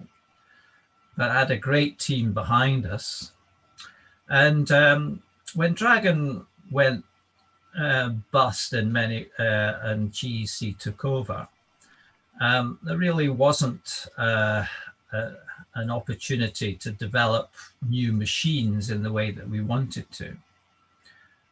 So to cut a long story short, essentially some of us in the development team were poached by Thonium I to design and build the first UK laptop called the Thonium I Liberator. And that was quite interesting. But before we joined Thonium I Liberator, obviously we worked on the Dragon hardware. And there are certain things that I'm quite happy to answer questions for if you have any questions about that. After Thonium I Liberator, that wasn't a great success. It was a success from the point of view of building something in 5-6 months that Japanese manufacturers who had been approached as well said it would take at least 18 months to do. And I think that Thonium I made a mistake because they said, if you can produce something in 6 months, we'll give you a bonus. So they had to give us a bonus. And this Liberator, the laptop, was something developed for the civil service, to the civil service requirements through the CCTA, their procurement arm at the time. And we developed something specific to their requirements, and we were confident that there would be many thousands of these things sold. Needless to say, there weren't, because all of the civil service departments that were considering a dedicated word processor portable computer decided that they would evaluate it for a year themselves. So essentially that wasn't a success. We were looking at developing a portable PC with Thorium I, but by then I decided that I should return to academia. What else have I been doing? Ciaran's presentation just before mine actually reminded me of one of the things I did get involved with, and that is something called the Tingbot. And here's the circuit board. I designed the circuit board. I produced something that's populated with a Xilinx FPGA. And this was an add-on screen for the Raspberry Pi that had just become popular. And in actual fact, now I've been reminded about XROR, the Tingbot with the Raspberry Pi at the center of it would actually make a great little system for emulating things like dragons. So this is the final thing. Whoops, dropped it. So essentially, you start with a Raspberry Pi, you buy the screen and the various bits and pieces that plug in. Problem with the Raspberry Pi is it's not really sufficient, well organized from the point of view of the ports. So we had to make sure that we could actually have the power supply at the back, and we could actually bring out the SD card interface and so on. So to cut a long story short, that was my first attempt at doing product development from scratch. So hardware and obviously the system level software. So I've had a fairly varied career. I'm very proud of my time with Dragon and still keep in contact with some of the my fellow colleagues that were there. We made friends for life. We're coming up, for 40th anniversary soon. And I think this would be a good opportunity for me to reach out to them and say, well, listen, we should get together. Those of us still around for a 40th anniversary of Dragon. So that's basically it, really. I'm very happy to take questions. Okay, I've just asked everybody to unmute. I have a few questions from the live chat. Excuse me. So first question from Tim Linder, when you were talking about meeting Microsoft and talking about the basic ROM, he was saying, was the person in charge of Microsoft Basic, was that person's name Mark L. Chamberlain by any chance? Does that ring a bell? It doesn't ring a bell, but it could perfectly be. If he was in charge in the early 80s of that side of things, he would have liaised, I think, with Tandy as well on the TRS-80. Obviously, what the Dragon was just a reimagining of Motorola's reference design of the 6847, the 6809, and it's very, very similar to the Tandy TRS-80. And a question from Evan Mooney, one of our live viewers, is saying, can you tell us anything about the development of Dragon DOS? Because he says, although the CoCo and Dragon basics were nearly identical, the DOS for each were quite different. No, because that wasn't something that was developed by us in-house. And I wish I could remember, but people like Richard Harding, who will be talking later, is very much more an expert on the history of the developments and so on. So I do confess that I'm not au fait with some of the more detailed background to some of the other developments. Okay, fair enough. Anyone here on the panel have questions, comments, kudos for Mr. Smead? I know someone from, so I'll just get my camera back as well, sorry.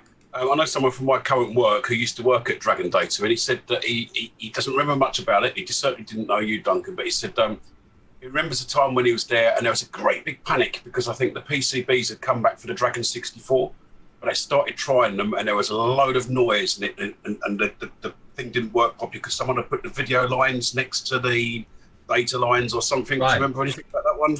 No, I don't actually, but obviously the hardware development side of things would be done in-house, but I didn't have direct well, we were in the same location, which reminds me of a funny story because before we actually joined merged the technical team with the actual physical factory at Dragon, we were in a separate industrial unit and in the same industrial estate, but sort of separate from the main factory. And I remember one day the senior hardware engineer approached me with a memo to sign, and he said, this is a memo for a heating system because there was no heating in this industrial unit. Would you sign this memo so we can send it off for consideration? And so I did sign the memo.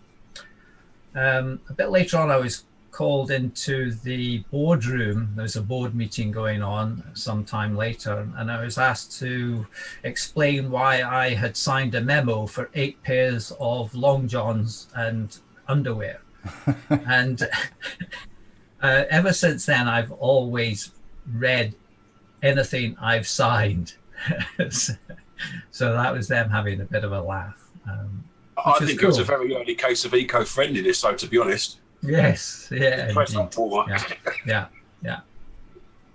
There was a question from Chris Poacher saying, what was the final nail in the coffin for Dragon Data that led to its closing, would you say? Well, I think the very simple explanation was they extrapolated the sales curve pre-Christmas to post-Christmas. So essentially said, well, sales are really good before Christmas and they'll keep going, but of course after Christmas they just went that way. So essentially Dragon had procured parts and components for this extrapolation of an upward production, and when it went like that, then obviously they were overcommitted. So they went into financial jeopardy.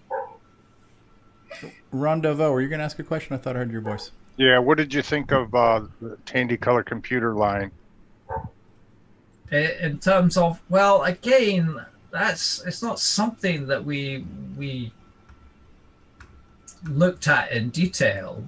We were working with Motorola so that we could produce the machines using their reference design. One of the things, of course, is that it's very compatible in many ways. You know, the basic is very compatible. The BIOS had to be different because of the difference in underlying hardware. So, for example, the keyboard handling was faster in the Dragon than the Tandy, and so that actually resulted in about a 10 or 15% increase in speed in Dragon's basic compared to Tandy's basic, and that was just because of the way the scanning routine for the keyboard happened. Very cool. I have a quick. Go ahead. Sorry, go ahead. You go ahead. Okay, I was just going to say I have a quick question. Like, you got the T-shirt with the Dragon Elf, and I know there was a couple of more advanced dragons that were kind of, prototype stage. And I'm assuming you were directly involved with the programming of the ROMs, et cetera, for that. Can you tell us a little bit of the background story about where that was going, and then I'm assuming it just got canceled just because of the financial hardships they were having? Yeah. Again, there was the interface, but we were looking at machines that could run OS 9 really well. So some of the later machines were 68,000 based rather than 6809 based. And I can't for the life of me remember the company that actually did a lot of the OS 9 development. Not the one in America, that was Microware and I met Ken Kaplan. And we were talking about how to make OS 9 work well with our new hardware. And one of the issues there, of course, is handling the disk interface. And you can't do that by just polling the device. You can't really just do it by interrupts. You have to do it with direct memory access, DMA. And in the course of our technical conversation, it suddenly dawned on me that we had lots and lots of 6809s in stock. Way too many. Way too many. And so I came up with the idea and that we could actually just have a 6809, and I wrote the BIOS or the firmware for that, and it would just basically be a wait for interrupt, and it was a DMA controller. So we turned the 6809 into a DMA controller, and that was a very effective way of making use of our excess stock, but having a nice interface to the disk. And memory access, IO access. So it wasn't pulled; it was DMA and interrupt driven. Cool. So that was on the disk controller. Yeah. Obviously, what you can't do is just pull a disk interface. You actually have to have interrupt driven and DMA driven to get track sectors loaded into memory. So you have to have block transfer, and you have to do it with DMA. There was also a comment, real quick, sorry to interrupt whoever I just did, but there was a comment in the live chat when we were asking about what was the nail in the coffin, but I don't know who this person is by their real name, but G4BMK says, as I understand it, a big part of the problem at the end was some of the packaging for some software Dragon Data was marketing. Some packaging had very sharp edges, and one of the directors was afraid of kids seriously cutting their fingers on it, and he put a halt to shipping all of this software at a critical time. So I don't know if that rings a bell or not. Oh, Mike Carey, Dream author. There we go. Hey, Mike. Yeah. Okay. It doesn't ring a bell at all. Again, I wasn't involved at the board level discussion other than being called in to explain why I'd signed off on Long Johns. So I wasn't involved in some of the detail side of things, and really the technical department was the last to know. So it was because of too many Long Johns then? Well, yeah, if you can think about buying 8 pairs of Long Johns, that was obviously, That'll cripple any corporation. Yeah. Tim Linder had another question. Why did the two computers have different keyboard matrix, and was it intentional? Talking about the CoCo and the Dragon. Sorry, can you repeat the question? The keyboard matrix, was the difference in keyboard matrix intentional? Yes, it was. I think so, because of the way that it was going to be pulled, and so the hardware designers had developed the keyboard, and I just worked with what I was given in terms of hardware. Was the 6809 you mentioned a moment ago using it for DMA? Was that alongside a proposed 68,000 machine, which was that different to the Beta machine, which had the dual 6809? Well, actually, you're right, Richard. I think that it was probably the Beta machine that we were actually discussing the 6809 as a DMA controller, and that's the reason it's got dual 6809s. One of which is just sitting, running my code, doing a wait for interrupt, and then just doing block transfers. Cool. Yeah, and I think it's probably worth spending a little bit more time with Duncan for questions and answers, just because of how historically significant his role has been. So if we want to spend and has Henry Reitveld made it to the panel yet? Because he was going to be our next presenter after the break, and so that's going to buy us some time. I want to make sure everybody gets a good amount of Q&A in with Mr. Smead while he's here. I don't see him yet, so it's not made it back yet. Okay. So more questions from the panel live and from the audience about some of the early days of Dragon? I'd love to know, Duncan, what you thought was the cleverest trick you did to get the Dragon going in 6809, or just the way it was written. Wait a minute. I've got Inside the Dragon up there. I'll need to take it. Yes. I do feel like I'm an imposter because so many of you are still working really, really hard on 6809 stuff or have been enthusiasts and so on. Whereas I just moved on to, being back in as an academic and so on. So I really didn't have the time to actually develop in that. But I think one of my code for the keyboard handling was something, again, that was driven by the hardware designers at the Pat Center. And so that was really quite cool. But I would need to look through my BIOS listings and remind myself. But I was actually a pretty, excuse the expression, but I was a shit hot 6809 assembler. Duncan, was there anything you wanted to plug to as far as projects you're working on now, even if they're not retro related? Yeah. Okay, yes. I'd like to take the opportunity to say that I now live in Scotland, in Dunbar.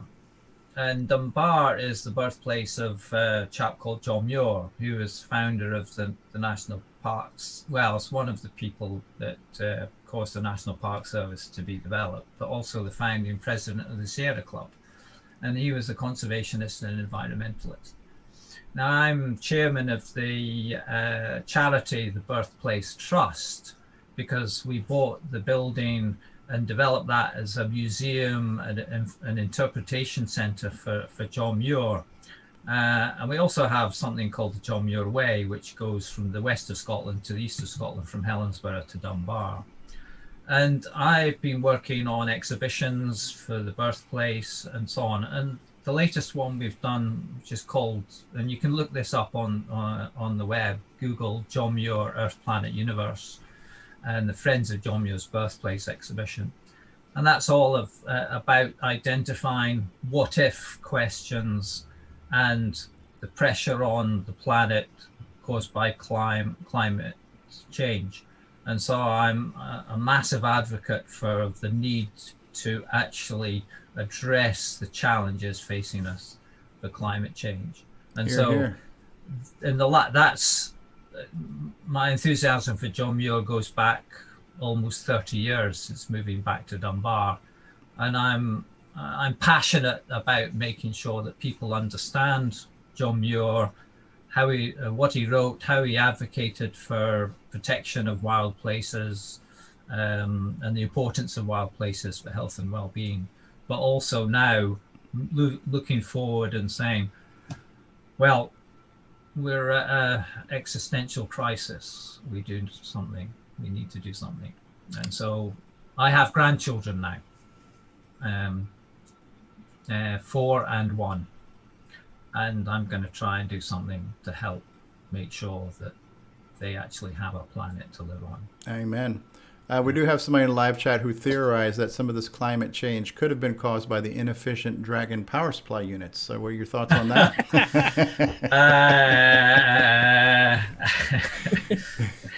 He's going to make good now.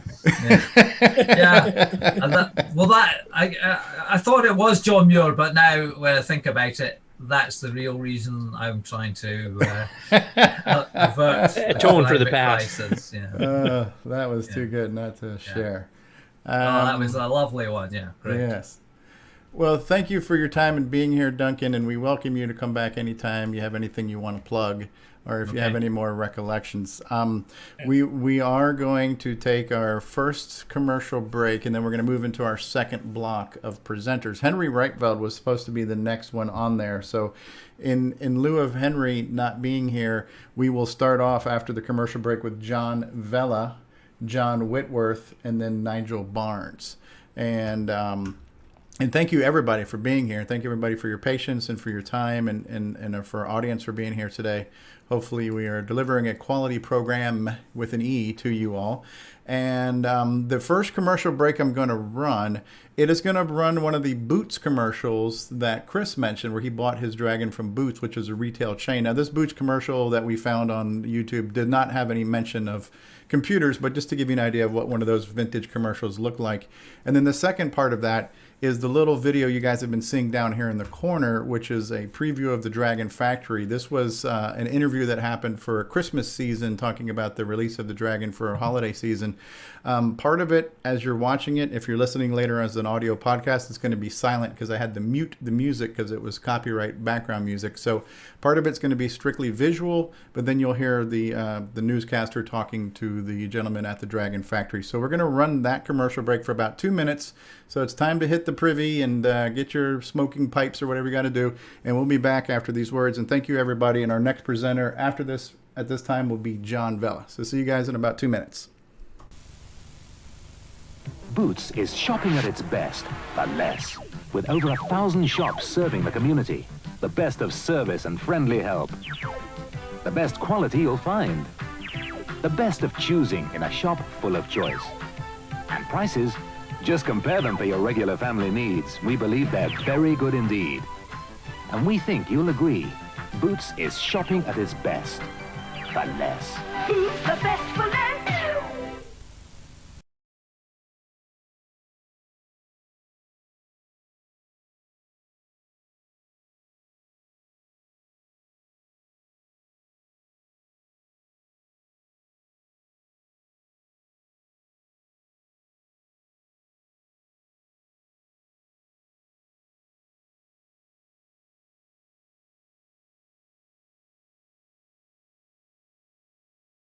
I think it's a general public awareness of the place of microcomputers in the future and a need to get to grips with these sort of machines. So when are shopkeepers going to be able to start taking delivery of dragons again? Oh, shopkeepers are receiving deliveries at the moment. The only thing that I'm not accepting now are orders guaranteed for delivery prior to Christmas, because those orders are already in. What do you see as the advantages your computers have over their rivals? We see it as an easy machine with plenty of space available in the form of its 32K RAM, a number of useful facilities like the graphics and the sound, and a very simple BASIC, which is a worldwide standard, which means that they can access software from other sources quite easily. What do you think we need to do to keep ahead in this field? Keep an opinion of what the customer really wishes to buy, and obviously there is a need to keep redesigning and bringing new discoveries or new modifications into the machine as frequently as possible. Over Christmas itself, Dragon's on the move to a new, bigger, out-of-town site, despite local protest here in Swansea. Then production will be more than treble to cope with demand. The existing workforce of 60 will be doubled. All right, so the existing workforce was going to double. Right there. We heard it there. Interesting little slice of history there, and we are going to see later on, especially when we get to Tim Gilberts and a few people who have some looking at the Dragon Factory where it is today as it still stands. But our next presenter, and thank you for being here, John Vella, if you want to go ahead and tell us a little bit about your past and then what you're doing now in your present with the Dragon and retro computing. Thank you for being here. Sure, thanks for having me here. Right. I don't really have as much to say as the others. I don't have any industry connection with the Dragon, and I very much doubt I'm going to be talking for 15 minutes, but I do hope what I do have to say will be of interest to some of you. So, Dragon, my history with the Dragon. I would have been 13 years old, and I decided that computers are the future. I need a computer. That's what I want to do when I grow up. So, me and my youngest brother, who's 4 years younger than me, had managed to talk my dad into buying us a computer. I say buying us, we were going to pay him back weekly out of our pocket money. So we went to the computer shop and he chose the Dragon computer, Dragon 32. He told me later he'd chosen it because the keyboard, simple as that, because it had a better keyboard than the Spectrum, and he thought it looked more like a typewriter than the C64. But I didn't care because it was a computer, and I could sit down and I could copy the program listings from Dragon User and Input Magazine, which, for those of you who don't know, was a computer magazine in the UK, which had listings for the Dragon, the Auric, the BBC, the Spectrum, and I believe one of the Commodores, but I can't remember. But anyway, I wrote games out and looked at the finished listings once they finished working, with the SN errors. And what can I change? If I change that code, what does it do? So I basically taught myself programming by copying other people's work, which I'm sure a lot of you did out there as well. And as I say, within a week of having had that first computer, I decided this is what I'm going to do when I grow up. I'm going to work with computers. That's going to be my job. And sure enough, I managed to spend 25 years working in the IT sector, working for people like Dell, IBM, Scion-Dacon, Olivetti. I worked at Alps Electronics for a while as well, who made some of the keyboards for the Dragons. I'm sure I've missed quite a few out there. Towards the end of the 90s, I worked as a programmer for a company called Checkout Computers. I was programming their stock control and call login system. I was actually using a version of BASIC which was almost identical to the sort of basics from the 8-bit computers. So as far as the late 90s, I was being paid good money, damn good money as well, to write programs in BASIC. I moved up to Manchester in 2000, and then I sort of moved away from software into consultancy. So I did a lot of Unix consultancy before I moved into technical support. And about 10 years ago now, it stopped being fun. So I moved into education. I did an honours degree at the age of 40, just to prove I could. Why not? Because that's what you do. Just as I'm finishing my honours degree, I got an invitation to join the Manchester College. They weren't called that in those days. City College Manchester, maybe. They asked me if I'd like to go and teach ICT. So I said yes, and before I knew it, I was teaching ICT and maths and English. I don't know, go figure. I'm still doing that now, 10 years later. Going back to the Dragon, that really was the start of it. I wrote a couple of games which were never released because I was the only person I knew who actually owned a Dragon. And back in those days, there was no internet. So how do you get your games to other people? I simply didn't know. I did write a very nice Space Invaders game with a twist. Space Invaders games, you sort of fire it and your little missile goes up, and then you wait until it's hit something or left the screen, and then you press it again and another missile goes up. Mine, it was laser beams. And you start off and the laser beam reaches near the top of the screen, and every time you fire it, it's lower and lower and lower. Unless you hit an alien, in which case you get a power boost and it goes up a bit more. So you keep missing, and basically your laser beams just leaves the ship. It's very interesting from a technical perspective, and everyone who came to my house and played it loved it, but there you go, source code is long gone. What else is there to say? As you can see from the, which side? That side? That side, here. I've also started writing as well. I published my first book a couple of years ago, and that was also partly influenced by the Dragon. There's a location in the book which is referred to as D32. Not a coincidence, that was named after the Dragon, Dragon 32. Just a little Easter egg that most people will not have known, but I did, so there we go. Is there anything else for me to say? I have released a couple of games, a few games in fact, on PC and Android. Codename Nasiro. I'm going to change the topic slightly here, just for a moment. If you guys remember IBM released their first Amstrad released their first IBM compatible computer. That went under codename Aero, which stood for Amstrad's IBM ripoff. So I've released a game called codename Nasiro. Nasiro is also an acronym. It stands for Not Another Space Invaders ripoff. It is, in fact, a Space Invaders ripoff. Let's be clear. It's a complete damn ripoff. But there you go. That's going back to the earlier person who said about how the sort of sense of humour comes into the British games. That was just my little joke with myself. If you go to itch.io, you can actually still find it for PC, Mac, and Amstrad, Apple. Sorry.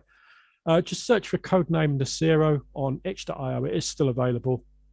And it's free as well. In fact, all of my games are free. I decided I'm not doing this to make money. I've got a decent job. I've got a decent pension. So basically everything I do now is just for giggles and, for fun. So go to itch.io, look for codename Nasiro if you fancy some good old-fashioned retro fun.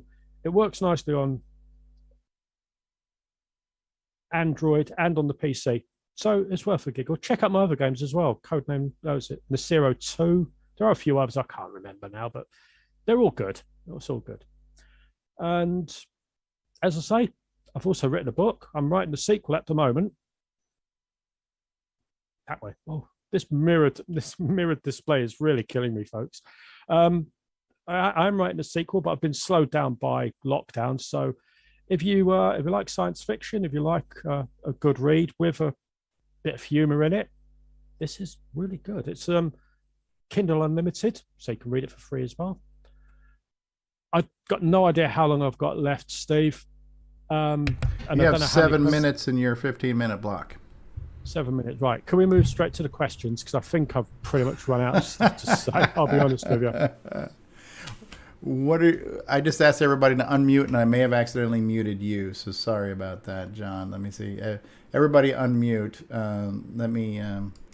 Yes, you did mute me. Sorry about that. How long? That's fine. How long ago did you mute me? Just as I was trying to press the unmute button for everybody, it must have toggled you because you already were unmuted. So, right, well, thank goodness for that, because I've already forgotten everything of what I said. So. Well, so you're writing a book now. You've got some modern games you've released. What else are you doing now? Are you doing anything in the retro hobby? You working with XRAW emulators or anything like that? I recently got back into XRAW, and I have downloaded the Dragon User magazine. I've downloaded the entire archive of them, and also Input magazine as well, which actually makes me think I did buy Input magazine. I had every single edition. I left them at my dad's house when I moved away for safekeeping. What happened to them? Can't ask him now because he's dead, but that's interesting. I'll have to ask my brother. So yeah, I downloaded XRAW fairly recently. In fact, I updated it today, and I've started typing in the basic games because I'll be honest, I've forgotten more than I probably knew when it comes to basic programming, but I want to get back into it at some stage, time permitting. But at the moment, have your Dragon? No, I don't. I've got no idea what happened to it. I'll be honest with you. I know my kid brother had it for a while. I suspect he probably sold it or gave it to somebody. As I say, I'm relying on XRAW now. My retro collection consists of the Amiga 1200, which I bought for Kickoff 2, the Amstrad CPC 464, and I've got an old 486-based PC underneath the shelf there, which runs MS-DOS. But that's the extent of my retro collection now, because wife, 3 kids, no room for anything. I've got a question. Yeah. Why is Kickoff 2 superior to Sensible Soccer? For me, Sensible Soccer, you get the ball, it lands on your feet, and it kind of sticks to the player. Whereas Kickoff 2, it actually bounces off. It just makes it that little bit more challenging. That to me, that's the main reason behind it. Yeah. I always like to ask people that because I know that people fall in two very definite camps when it comes to those two games. So I did actually meet John Hare at one of these retro events a few years ago. It was just before he'd released Sociable Soccer, and I did actually try. I tried the VR headset. I tried it a bit. I was rubbish at it. No surprise there. I played it for about a minute, I think. I took it off and I said, you know what, I've seen enough. I really like it. Really like it, and I will buy it. And I did buy a copy, in fairness. You're not the first person on this show today who have basically, kept either, a Dragon and an Amiga. The Amiga has been kept. What is it about those two machines to you that are similar in terms of the way that you look at them? The Dragon and the Amiga? Yeah. Well, the Dragon, it's always going to be a special machine for me because that was my first ever computer, and that's what I learned to program BASIC in. And that directly led to me, as I said earlier, being employed as a BASIC programmer in the late 90s. And as far as as far as the Amiga is concerned, I got the Amiga back in, 87, 88, about that time. I actually tried to talk my boss at the time into buying some Amigas because we had IBM XTs, I think, at work with no graphics or very basic graphics. So I tried to talk into that by saying, look, this can run everything that your crappy PCs can and more. Luckily they didn't, because obviously they went bust. But the Amiga for me equals Kickoff 2 nowadays. Okay. That's the only thing I use it for is Kickoff 2. Interesting. Because yes, I do still go to I will start going back to UK Championships when we come out of lockdown. I did go to the World Cup in Bournemouth a few years ago. So you're serious. You're serious about this game. Oh yeah, I love Kickoff 2. It's for me, it's the best computer game, I think, ever. We had a question from Evan Mooney in the live chat about your teaching. He's saying, what computer languages are your students using? Right, I teach ICT, so it's not actually computer programming. So what I'm teaching them is things like Microsoft Office and email and that sort of thing. It's low-level stuff I teach. So things like it's called functional skills. It's the course I teach is functional skills. So I teach them how to use Office, Excel, PowerPoint, Outlook, as well as the basics of Windows operation. So I don't actually teach any programming at all. In fact, the reason I got the job is because I'm capable of teaching ICT, English, and maths. So that's basically what I do. It's Can you give us a brief synopsis on your sci-fi book? I can, yes. What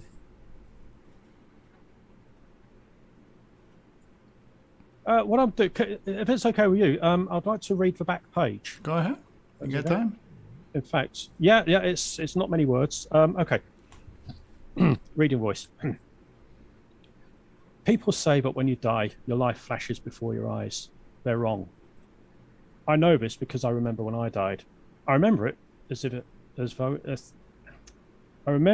was yesterday. In fairness, it was yesterday, but that's not the point. The point is that when I died, my life most certainly did not flash before my eyes. Thinking about it, I must admit that I'm glad it didn't, as I hadn't really done anything worth revisiting, up until that point anyway. My name is Blake Bergman, and this is my story. So the basic crux of the story is that we have a cardiologist. He's called Blake Bergman. His girlfriend is missing, has been missing for 6 months. He's been accused of doing away with her or whatever. He has the exact same dream every night. I'm not going to tell you what the dream is because that's going to give too much away. And he wakes up at exactly the same time every day, 3:33 a.m. That will make sense when you read the book. And he is mugged on his way home from work, shot, dies, and wakes up in another planet where he's been transmitted. We don't call it teleported or whatever because, I don't want to be sued by Star Trek people. So we call it transmitted. He wakes up, he finds there's an intergalactic war between two races, that he's been rescued and they need his help because he's a human and we are very unpredictable. And so it follows his adventures and it's a really good story. Excellent. Almost got a little Groundhog's Day thing going on there.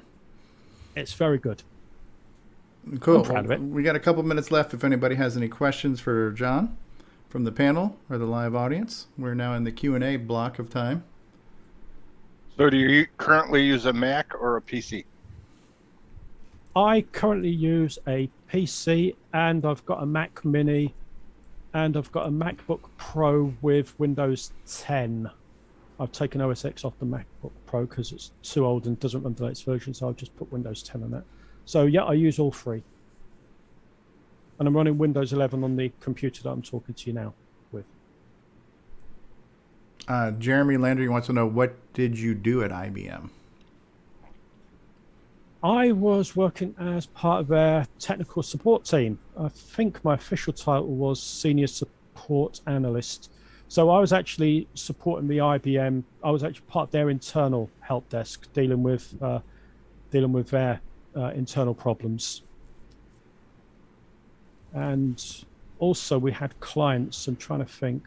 Friends Provident, I think, were the big ones. So I was providing technical support to them also. Very cool. Does anybody else have any questions for John? One of the things about IBM, it was actually a very fun place to work, but I probably overstepped the mark a few times because I do have a sense of humor. So I used to get told off quite often because you'd have things like somebody would have a problem with a piece of software. They'd be working on the other side of the office. I know what the problem is. I'll fix it remotely. So I'd sit down, tappity, tappity, tap, yep, it's fixed. Rather than phoning them up, I'd walk over to their room and I'd take a sonic screwdriver toy out of my pocket. I'd point it at the screen and go, we'll try again. And, yeah. So to me, you've got to have a laugh, right? It doesn't matter what you're doing, you've got to be able to have a laugh. So that made me very popular with end users and quite unpopular with management. In fact, in most companies I've worked at, thinking about it, yeah. But there you go. Oh my goodness. Well, if Aaron was still on the panel, I was going to ask him about his stories working at IBM, because I don't think they were anywhere near as fun as that. No, I can tell you that Aaron was working in the printer division of IBM, so it's a little bit different department. Excellent, excellent, excellent. All right, now where is John Whitworth? John Whitworth, are you here? He's waving his hands. And Nigel, you still have time. You were asking earlier if you had time. Are you good, Nigel? I'm good. Okay, so you'll be up after John. Okay. So let's go ahead and spotlight John. Oh my goodness. Thank you, John Vella.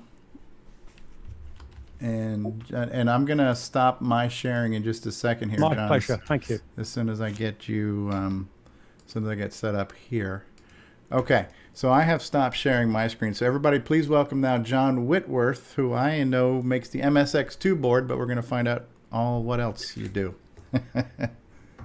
Okay, so I whinge a lot and I say I've got too much on. Hopefully you can hear me properly. I know Stevie and Curtis, I said, oh God, I've got to do this intro and I'll send you a video, and then I didn't even have time to do that. That's because I put together this intro that was all this living A4 sheet, and I suddenly thought, hang on, do they really want to know all of that anyway? So I'm just gonna start somewhere. So you said you wanted to know how people got into video games and how people chose the Dragon. So I suspect it's probably a fairly common story, but I think I was about 8 years old. We moved to my second childhood home, and I met a guy called Keith, and he became my best mate. And it's through him that I started playing the Atari 2600, and we were playing Tank Battle, Pac-Man, Space Invaders, and a rare treat was to go down the video rental shop with his parents' cards, and we'd get things out like Frog, and that was brilliant. And about a year after that, his dad, he was, I think his family were wealthier than us, but his dad basically brought home this great big box, and it had this new computer in it called a BBC Micro Model B. And it was awesome. It was just a great computer. It did anything. I hadn't seen anything like it before. And we used to play that a lot. And about the same time as well at school. So I was born in 73. So bear in mind, about this time, we're talking about 82 now. About the same time, the BBC Micros also turned up at school. And they'd be wheeled into a classroom on the trolley, and we'd all play little logo games. We had to program and work your way around the screen on various blocks, buttoning it to go, forward one and right one, etc., etc. Time came in late 1983 where it was pretty apparent that my constant rambling about computers was going to transpire into me actually getting my own computer. So I was tasked with working out what I wanted. And so as a then 10-year-old child, I looked at the real technical aspects of what I wanted. So the BBC Micro had a proper keyboard. The BBC Micro was beige, and the BBC Micro had a lot of space the other side of the keyboard to put your books or your magazines. And the Dragon had a proper keyboard, and the Dragon was beige, and the Dragon had a load of space behind the keyboard to put your stuff and program. So I got a Dragon. I was really chuffed with it. I loved it. You know, so there was that magical Christmas 1983. You've got the photos of you sitting on your computer and playing and typing in games. But I became disillusioned quite quickly because everyone else got their computers and they all had ZX Spectrums or Commodore 64s or occasionally, probably a bit later on, some Electrons and a few BBCs. I didn't know anyone who had a Dragon for ages, so I was like a bit of a lone ranger on the Dragon scene. And it came to around about April or May 1984, and I've mentioned before, my Dragon seemed to be susceptible to the electric circuitry in the house. Sometimes when the kitchen light went on, the Dragon would crash and you get all these exclamation marks appear over the screen. So we got to the point where I'd moaned about it so much to my parents that my dad was going to take it back to Dixon's. That's where my one came from. And we were going to try and give it back and try and get me a Commodore 64 instead. And Dixon's were having none of it. And basically, this computer went back to Dragon. They soak tested it and they said there's nothing wrong with it. So it came back and I kept using it and it kept crashing. It wasn't all the time, but it was annoying enough. You do a lot of programming and you hadn't saved it to tape because saving to tape takes so long, and then you'd lose everything. So yeah, that was me in the Dragon, and I suppose because I didn't have joysticks, world's smallest violin, I had to buy cassettes that were or games that were cassette and keyboard only. So in the UK, it was weird actually, and I don't know what it was like in the States, but in the UK, games were sold in quite diverse places. It was only later on that you got computer game shops.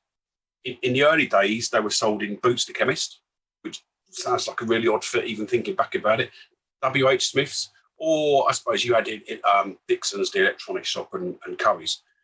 But I used to spend a lot of my youth going into town with my parents, and I'd loiter around the computers and I would just type in 10 print John was here, 20 go to 10, and then just leave it. And it's those computers that I used back then that I've got a lot of fondness for. And I have to apologise. The Tandy CoCo I didn't ever get to use because I suppose it would have been sitting in Tandy and we never really went in there. So they were about, and it was only later on that I came to realise that there was this kind of synergy between the two. And you'd go into a Tandy store and they'd say, oh yeah, this will definitely work if it's machine code only. And even back then I was a bit kind of, are you sure about that? So we'd go elsewhere and we'd buy the Dragon version of games. So as far as computing goes, when I got to later high school, so I was about 15 or 16 by that point, I ended up defecting and buying a second-hand ZX Spectrum for someone, and the Dragon got shoved up in the loft. And it wasn't until getting a proper decent PC for home use and getting on the internet. I'd been on the internet at university, but it's not till you get one at home you can use it properly. So I finally got online and I discovered a Yahoo group for the Dragon. It was being started up by a guy called Rob Smith, and I've not heard from him for ages. I had a direct email address for him, so I don't know how old he was, but I can only presume what happened to him.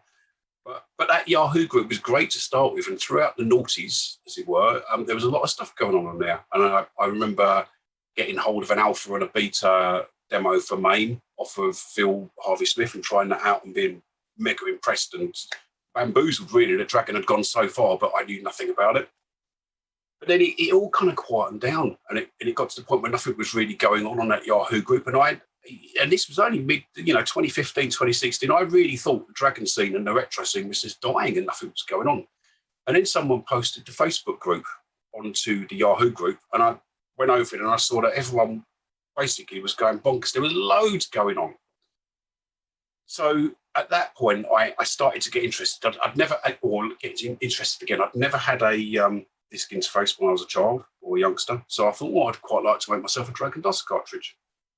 So I started playing around with Eagle and didn't get very far because Eagle's got some restriction. If you don't pay for it, it's got some really quite tight restriction on the circuit board size. So I fairly quickly gave up on that. But then I started to get inklings of all these other kind of things that I wanted to do, and I learned about the Dragon Plus board, which was almost fabled at that point. I know some people had them, but I thought, my God, that's really cool.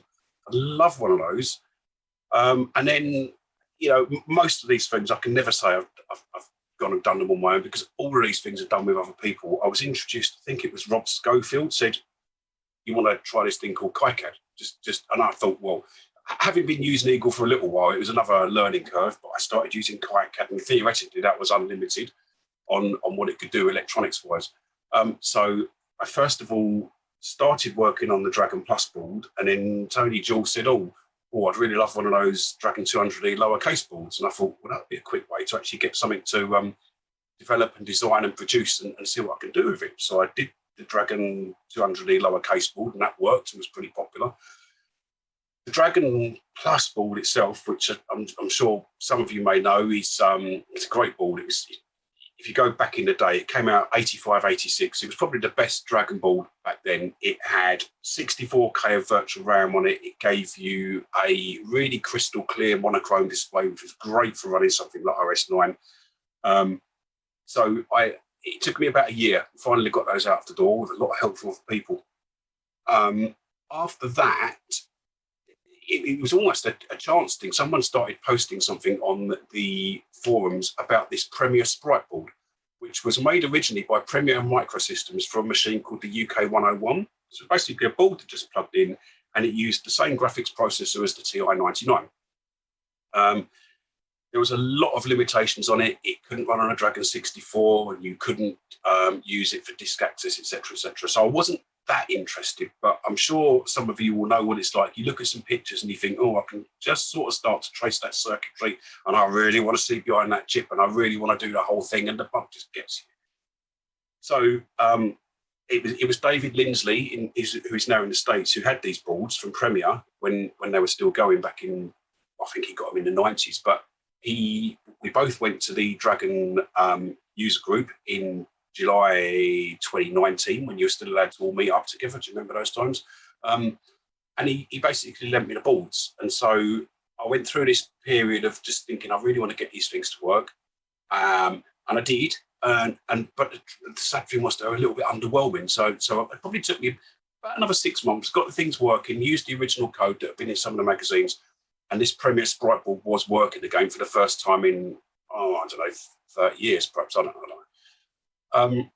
And then, as is usually the case, temptation came from the groups again. And someone called Mike Miller, who I'm sure will watch this, said, oh, what about the WordPack 2 board? And I had a look, and I thought, oh, yeah, that is quite cool, isn't it? But so I got hold of the PCBs, made one of them up, and yeah, it worked, and it was great. But I started to get this little inkling in my head thinking, I'd really like to put some sound on there as well. And so I started to move towards this Dragon MSX2 Plus board process.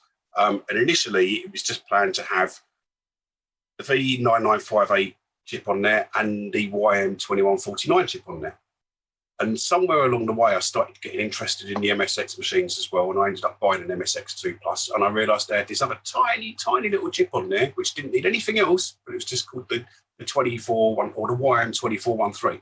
I still didn't know much about it, and I must admit I'd never actually used one in real life or an emulation. I didn't know what it was going to add to the board, but I thought, well, why not? It's an 18-pin chip. Needs a few extra components, just drop it in there. And the reason it's so simple is it's got its own A to D converter in there as well, or D to A converter, sorry. So you don't need supporting converters to get it into an analog signal to go outwards. So I started developing this board. In fact, I've taken it upstairs now to clear up, but I went through about 4 to 5 revisions of this board, and I've had so much help from other people as usual. So Pere Serrat has done loads and loads of machine code work for me in the background. Machine code has been one of those things that one day I want to learn it properly. I've tried so many times to learn it. I've been through Language of the Dragon and various other books, and I know what all the commands do, but actually putting it into practice and doing it, you really need to, you got code, haven't you? You can know all the theory, but you need to code and code and code to do it properly. So Pere's done most of the machine code work, and I've just been doing the hardware work, and I've had input from Baz Geolopsis as well as to some of the supporting circuitry, and a lot of help from Phil as usual on the CPLD, because it was the first time I was using the CPLD to do the decoding. So at the moment, the board formerly known as the Dragon MSX2 Plus is basically ready to release, although I haven't ordered the boards yet because I know what I want to call it, but when I decided I wanted to call it that, I thought I better check it wasn't going to cause any problems. So I didn't want to call it Dragon anything, and I didn't want to call it CoCo anything, and so I decided I wanted to call it Sprite something. But when I started to look up Sprite, you realise that Coca-Cola have got Sprite, you know, zipped up. They've got Coca-Cola registered as a trademark for everything, you know, from socks to computer boards. So I had to think a little bit more carefully, and I decided I decided I'd go for calling it, and this is my big reveal. It's going to be called, hopefully, the Super Sprite FM Plus, with Super Sprite all being one word and FM Plus being the next word. And I've actually put in a trademark application for that. I know it's not strictly necessary, but I thought, you know what, I might as well, because there'll be no trouble later on, and it's done and dusted. It's my name. That was 6 weeks ago now. I put the trademark application in, thinking naively in a couple of weeks I'd have something come back saying, oh yeah, it's passed the initial examinations and we can move forward. Nothing's come back whatsoever since. So I'm still waiting, and I'm at the point where I think I'm going to have to order the boards, and if it all turns sour and I can't use the name, I'll have to get some stickers and just stick them over the top with some adhesive. So that's where we are. I know the board's basically it's ready to go. And I suppose I can give you a demo now, really. Steve, you have about a minute and a half left on your normal time block, and then we still have a little bit more time. But by all means, this is very interesting. We all want to see it. So okay, so I've got some stuff to do. So I'm hoping if I go picture in picture here, so I can actually check that this is going to work. Please do something. It's a bit weird because sometimes the computer doesn't pick up the. Oh, it's one of those times. Great. It sometimes doesn't want to pick up the OSSC input. Oh. I've tried this so many times. Yeah, I've been following. We've been following this in the news. Like, you know, we've been seeing what you've been posting in the Facebook group, and I find it really interesting what you're doing with this hardware, adding it to the Dragon. And seeing some of the AGD ports demonstrations running on this with a working game and background music, it's really impressive. Yeah, I just wish I could get it to work. Why would it not do it? I mean, well, you can guarantee. I mean, if I can get this to work, can we come back? Oh, absolutely. I'm happy to answer. Sorry? Absolutely. If you want to come back. Really weird. It just seems flaky. It will work 1 minute and then it just doesn't want to work. I don't know if I just unplugged the. It's coming through an OSSC, and sometimes the machine is then going into a USB 3 video capture, and it just doesn't want to pick up. It's not the Dragon; it's the video capture. It just doesn't want to pick it up. Doesn't work because you're live and trying to do a demonstration. Yeah, exactly. Yeah, because we did this. We did this in our test call, and everything worked fine. Yeah, I think it goes my to sleep. My incoming video won't work either, John, when I've got the Zoom call in progress. I don't know why. So. Do we want to just go to questions? Yeah, and, questions, comments for John on the MSX2 board or anything else he's been doing. And thank you for doing it, John. That's okay. I guess first thing is a big thank you to Pere Serrat, because I know he's wrote some of the demos, ported some of the AGD games and stuff over to it that we've shown as video demos on YouTube that you guys have done. And it's an amazing bit of kit. There's just a ton of features on it, and he's actually taking full advantage of them. Absolutely, yeah. He's done so much stuff on it. I mean, he's probably equally me on the number of hours he spent doing it. Absolutely loads of stuff. I've managed to actually get the video to capture now, so I might just cut my losses and stop trying to do picture in picture and just get on and do it. Yeah, see if we can get it to show up. Right now I'm seeing a dark screen still. Don't worry. Hang on. There's a grayscale bar. Grayscale. Right, we're getting somewhere. Ooh, right, okay. If I do that, if I switch the machine on. Oh, okay. right, Yep. There we go. Okay. Right, so I've got a few things to show you. I'm going to do a very quick. So this has got a CoCo SDC in it. If you've seen my image that I've had posted up while I've not been wanting to see people watching me during the session. I'll just put something up while I go to the loo or something. That's the hardware that's in front of me now. So basically, it's got the Super Sprite board, as it will be. It's got Phil Harvey Smith's Dragon RGB board in it, which is why you can see a lovely crisp display in front of you right now.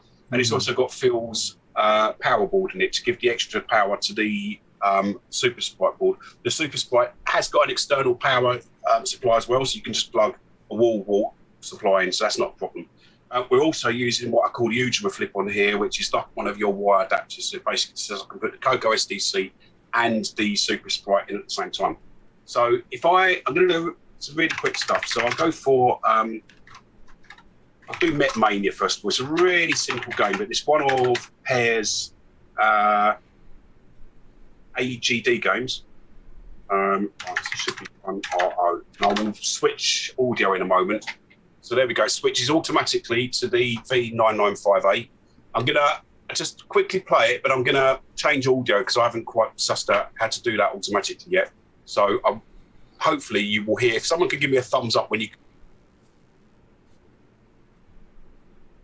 Yeah, we hear it. We hear the game. Thumbs up.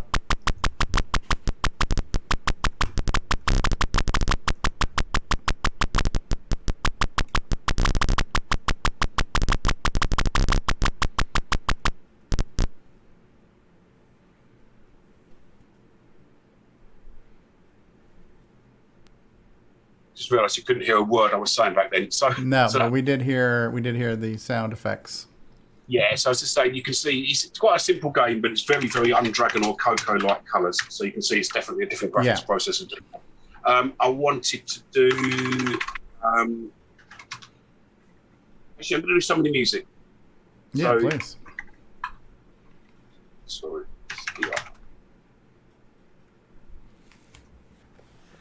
It's a game from Pere. All of this is from Pere, apart from the last bit that I'll show you, which I've done. So I've done something. I think developments work good this way as well when you've got people with varying areas of expertise, because you can't do the whole lot yourself. Curtis would be happy to solder for you. Not if you want to work in board. You want burnt hair patches on it, sure. So this is, I'll change the audio again in a moment. This is another one of Pere's. So this is where he has got loads and loads of tunes. So some of these are taken from... Ed Snyder. Ed Snyder, yeah. Some of them come from Ed Snyder, and some have come from MSX tunes as well. So I've got a list of ones that I quite like, so I'll just play them. They're not going to take overly long, and I do apologise if we overrun. That's quite all right. This is good stuff, man. Okay, so I'm going to go into D Quest, and I'm going to play, in a moment, one called this one here. I'm going to switch my audio and then play it.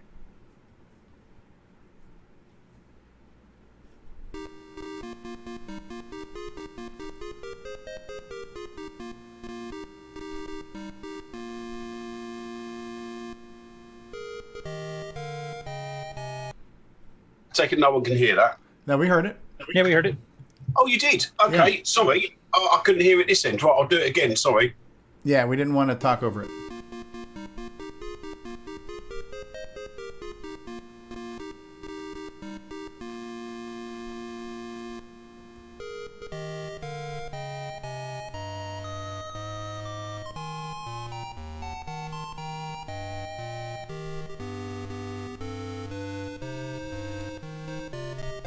I feel like I should be standing at attention and like holding my hand over my heart or something at this point.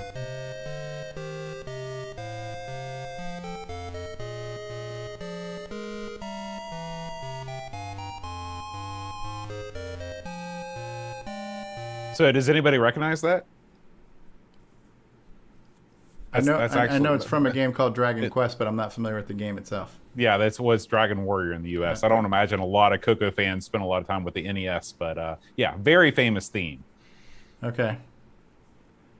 And it sounds bloody brilliant, too. Yeah. And for those of us who know what the Dragon and CoCo are technically capable of doing with sound, to hear this is just like euphoria. Because, having to listen to like cheese grater quality music for decades on the CoCo and hearing real music is just so amazing. Well, okay, so I'm back. So wait, So that was just the YM2149. So if I go up a couple of folders, I'm going to go for some of the 2413 music. So this is the YM2413, which is an FM sound generator, and the YM2149 is a PSG, which is a programmable sound generator. So this, for me, is where it's a complete game change. So if you like the first stuff, I'm going to cut down what I was going to do because I didn't realise I was going to yak so much to start with. But I'm going to play this one here, Gaudi, and it's one called Scorching Sun. So let me change my mic back.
It's so refreshing to hear a sound chip. I mean, this sounds completely different than the SID, in my opinion. Mm-hmm. Sounds different than the Paula, the Amiga sound chip. Of course, it blows something like the Pokey chip away, or the AY sound chip that's in the Spectrum 128. This is a really unique set of voices here. I love it. Yeah, this to me screams like ad-lib Sound Blaster. You know, that's what it sounds like to me. Yeah, like 90s MS-DOS type stuff. Mm-hmm. Yeah, I mean, don't forget the one that you said was in the Spectrum, the AY38910. That's the same as the YM2149, except the YM2149 was designed for the MSX market, so it's got a clock divider in it. It's the 2413, which is giving you those almost organ-like qualities on top, which changes the entire tone of the tune. So, if I'm okay for time, I've got a couple more really small things to demonstrate. Won't take long. Is that okay? Yeah, yeah. Right. So I want to prove to people that you don't have to know machine code to do this. So here's one that I prepared earlier. So this is a bit of basic coming up. So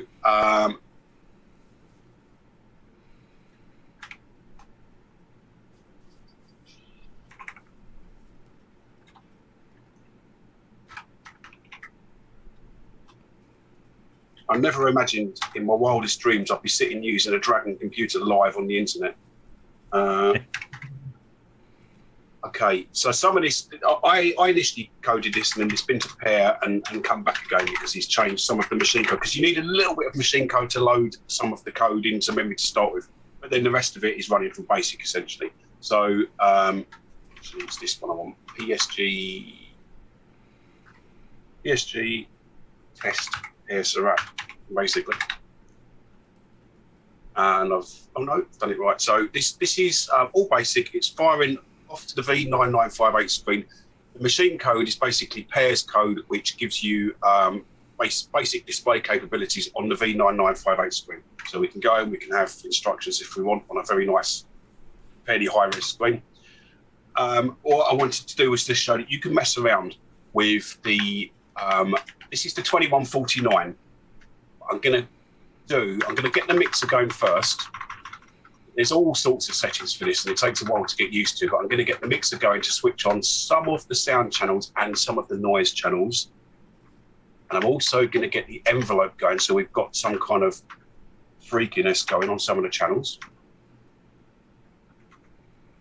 And this noise is nothing special, but I just wanted to show that you can do it from basic, basically.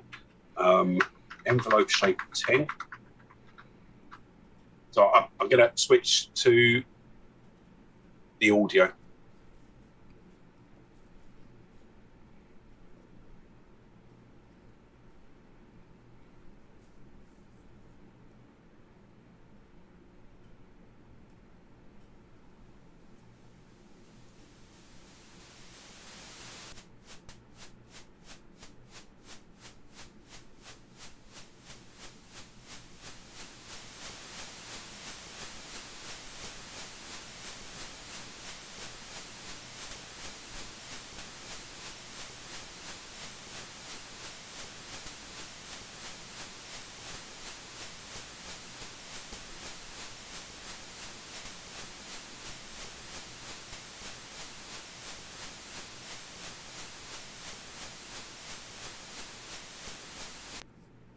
Hopefully that sounded a bit like a steam train.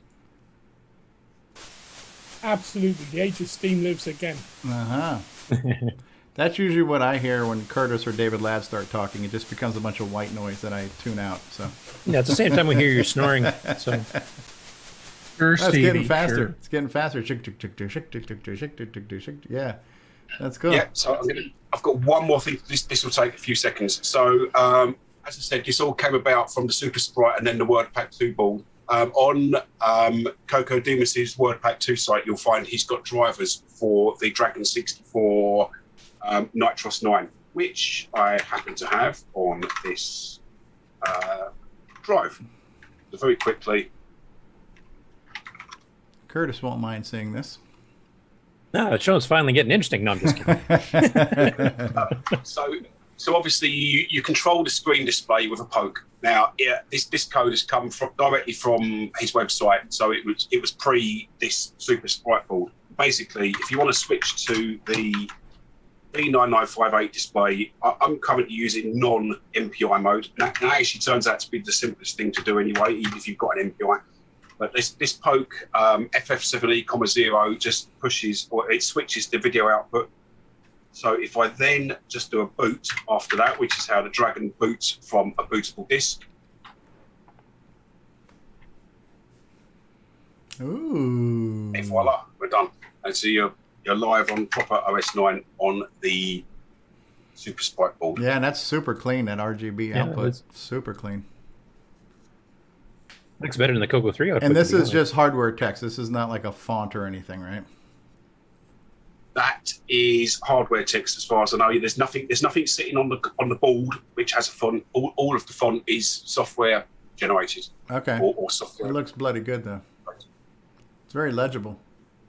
Mm. Yeah, brilliant. Okay, I will switch off the machine and go back to video. All right.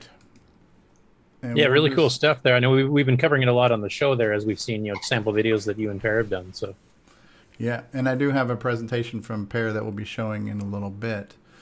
So that is cool stuff. So I know we've kind of gone a little bit over time, but it's definitely good stuff worth seeing. So before we move on to Nigel, does anybody have any other final questions for John Whitworth before we move on? Yeah, John, why didn't you, have you used the SDC Explorer on your machine? Yeah, it's on now. It's sitting on that very SD card. Actually, I just didn't use it for that particular purpose. That was all. Oh, okay. Just wondered. Yeah, John, just want to say this is a great project, and it really does feel like if the Dragon made it beyond 84, this is something that that would take the Dragon to the next level, even keeping the same CPU. We got this the backward compatibility, but great graphics, great sound. This really does show what the Dragon basic core was capable of. Yeah, I mean, how many times do you hear people saying, "Yeah, great processor, but let down by the graphics"? Well, there's no excuse for that now. It's there. Right. And this is where somebody like me, who's just starting to learn assembly, I could learn assembly and also learn how to fudge and make software-based sprites and software-based sound and everything else. Or I could say, you know what, screw it. I could just learn assembly and then use real sprite hardware and real music hardware and just let the processor do what it's good at, which is processing very quickly, and not have it waste itself on making fake sprites and making fake sound, and just, you know, get down to it. And that's kind of been in the back of my mind. When I finally start doing assembly language programming and trying to make a game, I would love to apply 6809 where it makes sense and apply hardware where it makes even more sense. And this seems like the marriage of both worlds, the best 8-bit processor and the best 8-bit audio and video. Well, second best 8-bit processor. But... Oh, well, you have the 6309. Yeah. well, actually, yes. Well, actually, yes. Yeah. That was a 6309 in that machine, actually. Yeah. I have to. A lot of better software is written for the 6309. Yeah, I mean, don't get me wrong. It's impressive when we have people who can make the 6809 do things that you wouldn't expect it to do, and that's even more impressive. But when you got real things, why not use the real things, you know? So great So addition. I have a couple quick questions for you, or a comment, I guess. First of all, this will be available for the CoCo and the Dragon, correct? That's what I understand? Absolutely. The reason I wanted to call it the Super Sprite, it's actually going to be the 6809/6309 Super Sprite FM Plus. Initially, my Dragon fondness said I wanted to call it a Dragon board because you guys have got loads of CoCo boards. Then I thought, do you know what? It's silly. It's a generic board. It just needs to be the Super Sprite because that's what it's doing. Super Sprite FM Plus. So it will work with both machines. And I've designed it from the start to work either in a native mode on a Y cable or with the MPI. So you can use it both ways. Cool.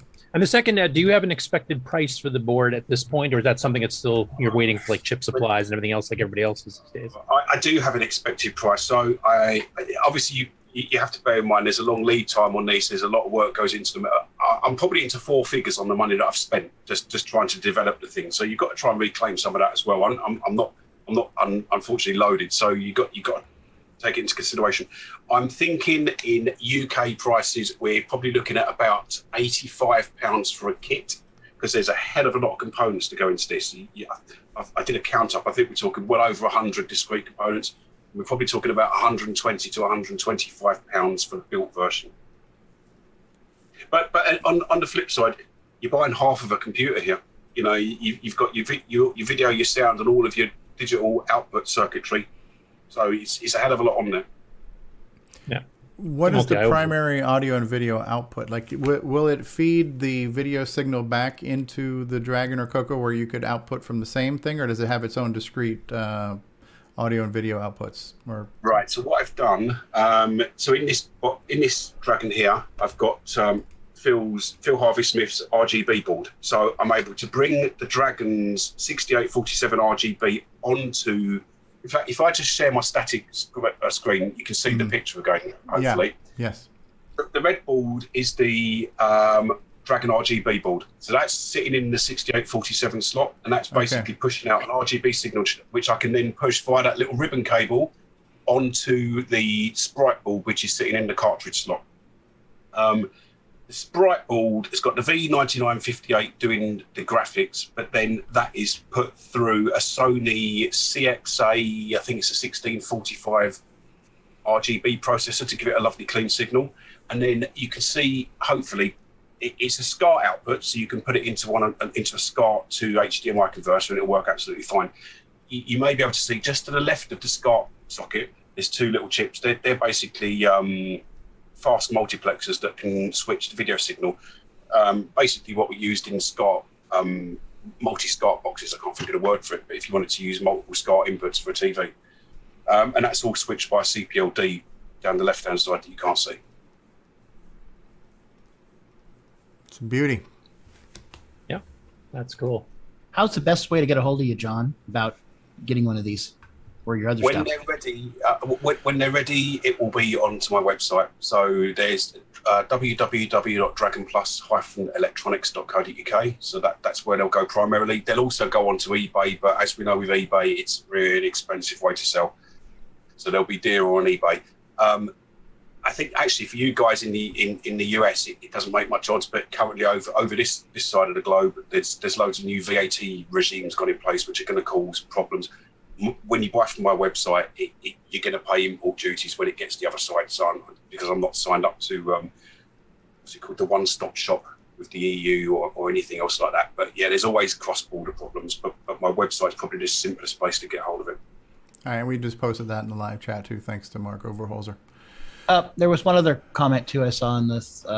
Even Mooney was saying he has a good work on recreating Dragon Plus. He has one of the original CompuSense ones. He was wondering if you're going to release the schematic of your Dragon Plus. I can do. It's actually already out. I mean, Phil Harvey Smith released it on the World of Dragon archive many years ago. So, as happened at the time, he'd done a couple of photos of the front and the back of the board, and I didn't realise he'd done the Eagle schematics. And so I went about retracing it myself, and I built the whole thing in KiCad. So we had two that we could compare together, and there were a couple of differences across the two boards. But yeah, if you want the schematic, you could probably go and pick it up from the World of Dragon forums. Okay. All right. Well, thank you, Cool. John. That was definitely worth the extra time, and it's a cool project. And feel free to come on more often, too, as you have new updates. You want to let us know. I'd love to hear from you firsthand. We try to share what you post on Facebook in our news segment, but if you want to come on in person and just let us know how things are progressing, we'd love to have you on anytime. Well, thank you for having me. Absolutely. All right, Nigel, are you ready for your 15 minutes of fame? Okie dokie, yep. All right, everybody, please welcome Nigel. So for those who know Tim Lindner, who does MAME development for us on the CoCo side, Nigel is doing MAME development on the Dragon side. Okay, so I'll be giving a quick overview of my contributions to MAME, emulating expansions for the Dragon machines. So a little background about myself. I started using computers back in 1981 with the ZX81, and then in 82 my dad was looking to upgrade to something a bit more powerful and useful. And you know, at that time, for a decent machine with a decent keyboard, pretty much similar story to what John has just told us previous. The options were BBC Micro and Dragon. 64 wasn't out yet. Spectrum, plastic keyboard, didn't like. We went for BBC, whereas John went for the Dragon. So my background is mainly BBC Micro. Use it throughout school, all the way through the 80s. And during that time, I must admit, I never knew anyone that owned a Dragon. Anyway, so that's my history. So moving on to MAME, I discovered MAME back in about 2000, when it was all about arcade games, you know, play my favorite games, Commando, Gyrus, etc. But didn't move into computer emulation until maybe around 2015, which was when the MES emulator, which was basically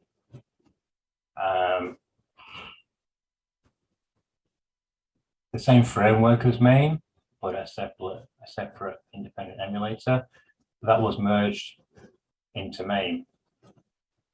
So I got kind of involved with computer emulation back then.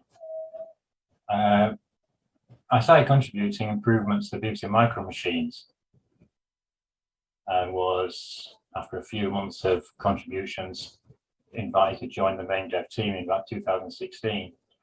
So I've always been aware of the Dragon machines, but never really used them.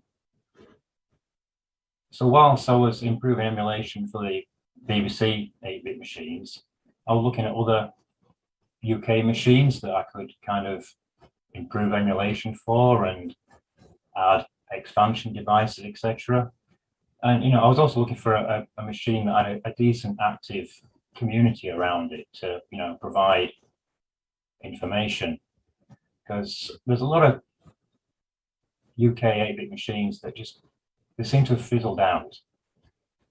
There's no communities around them, no information. But the Dragon was completely different, similar to the BBC machines. You know, had a really good, active, friendly community. You know, very helpful, willing to share information, ROM dumps, schematics, etc. So I actually first started looking at Dragon emulation. It's only 4 years ago, in 2017. Mainly just adding software from the Dragon archive to the main software lists. But looking through the Dragon archive, there are quite a few peripherals quite well documented there that hadn't been emulated. And one of those was the CompuSense Dragon Plus board that John has previously talked about. I was going to go into detail about Dragon Plus board, but John's already done that, so we can skip the detail. So I emulated that in May, and I believe May was the first emulator to actually emulate that board for the Dragon machines. And that kind of put me on the map for, in the community as someone who can actually develop peripherals for MAME for the Dragon machines. Later that year, I think I also added the Premiere DOS floppy cartridge, which was also followed by the JCB sound and speech cartridges. I believe these are quite similar to similar cartridges for the CoCo, but they're targeted directly for the Dragon. It was a couple of years ago, I think, 2019 maybe. But yeah, as John also mentioned, the Sprites board was discovered. So, it had very few components, and we had one piece of software for it or something from the manual. So I went about emulating that. If you go through my history on the Dragon forum, I think there's comments saying that this is probably the first time anyone's actually seen the output of this Sprites board, probably since the 80s. So that's quite cool. So yeah, emulated Sprites board, which is actually quite trivial. And I think Tony Jewell then invited me along to the Dragon Users Meetup at the Centre for Computing History in Cambridge. So I actually met quite a few of the Dragon experts on the panel tonight there, including Rob Fernandez and probably a couple of others. So from there, I've never used a Dragon as such, but I'm always looking for new peripherals to emulate, always watching the community for new stuff to do. In 2020, I helped Rob Fernandez with emulating the CoCo PSG. And earlier this year, John Whitworth has been posting details of his MSX2 board on the Facebook group, and I a few times jokingly prompted, does this need emulating yet? Is it ready yet? It needs emulating. See what we can do with it. And it was only,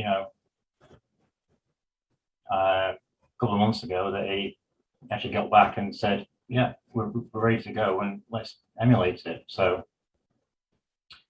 everything you've seen John demonstrate, you can actually now do in MAME.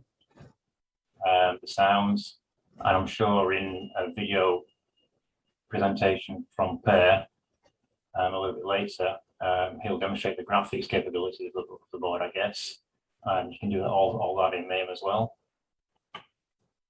The silly thing is, I'd actually emulated the WordPad 2 about a year ago or so, which would have really helped Pere with his software game development. But the multipack wasn't available for the Dragon machines, so that was a recent addition that I had to implement, so you can actually connect the word pack and a floppy control at the same time, kind of thing. Some of the other things, I also recently added the Dragon's Claw, which some of you are probably aware of. This basically adds a BC Micro user port to the Dragon.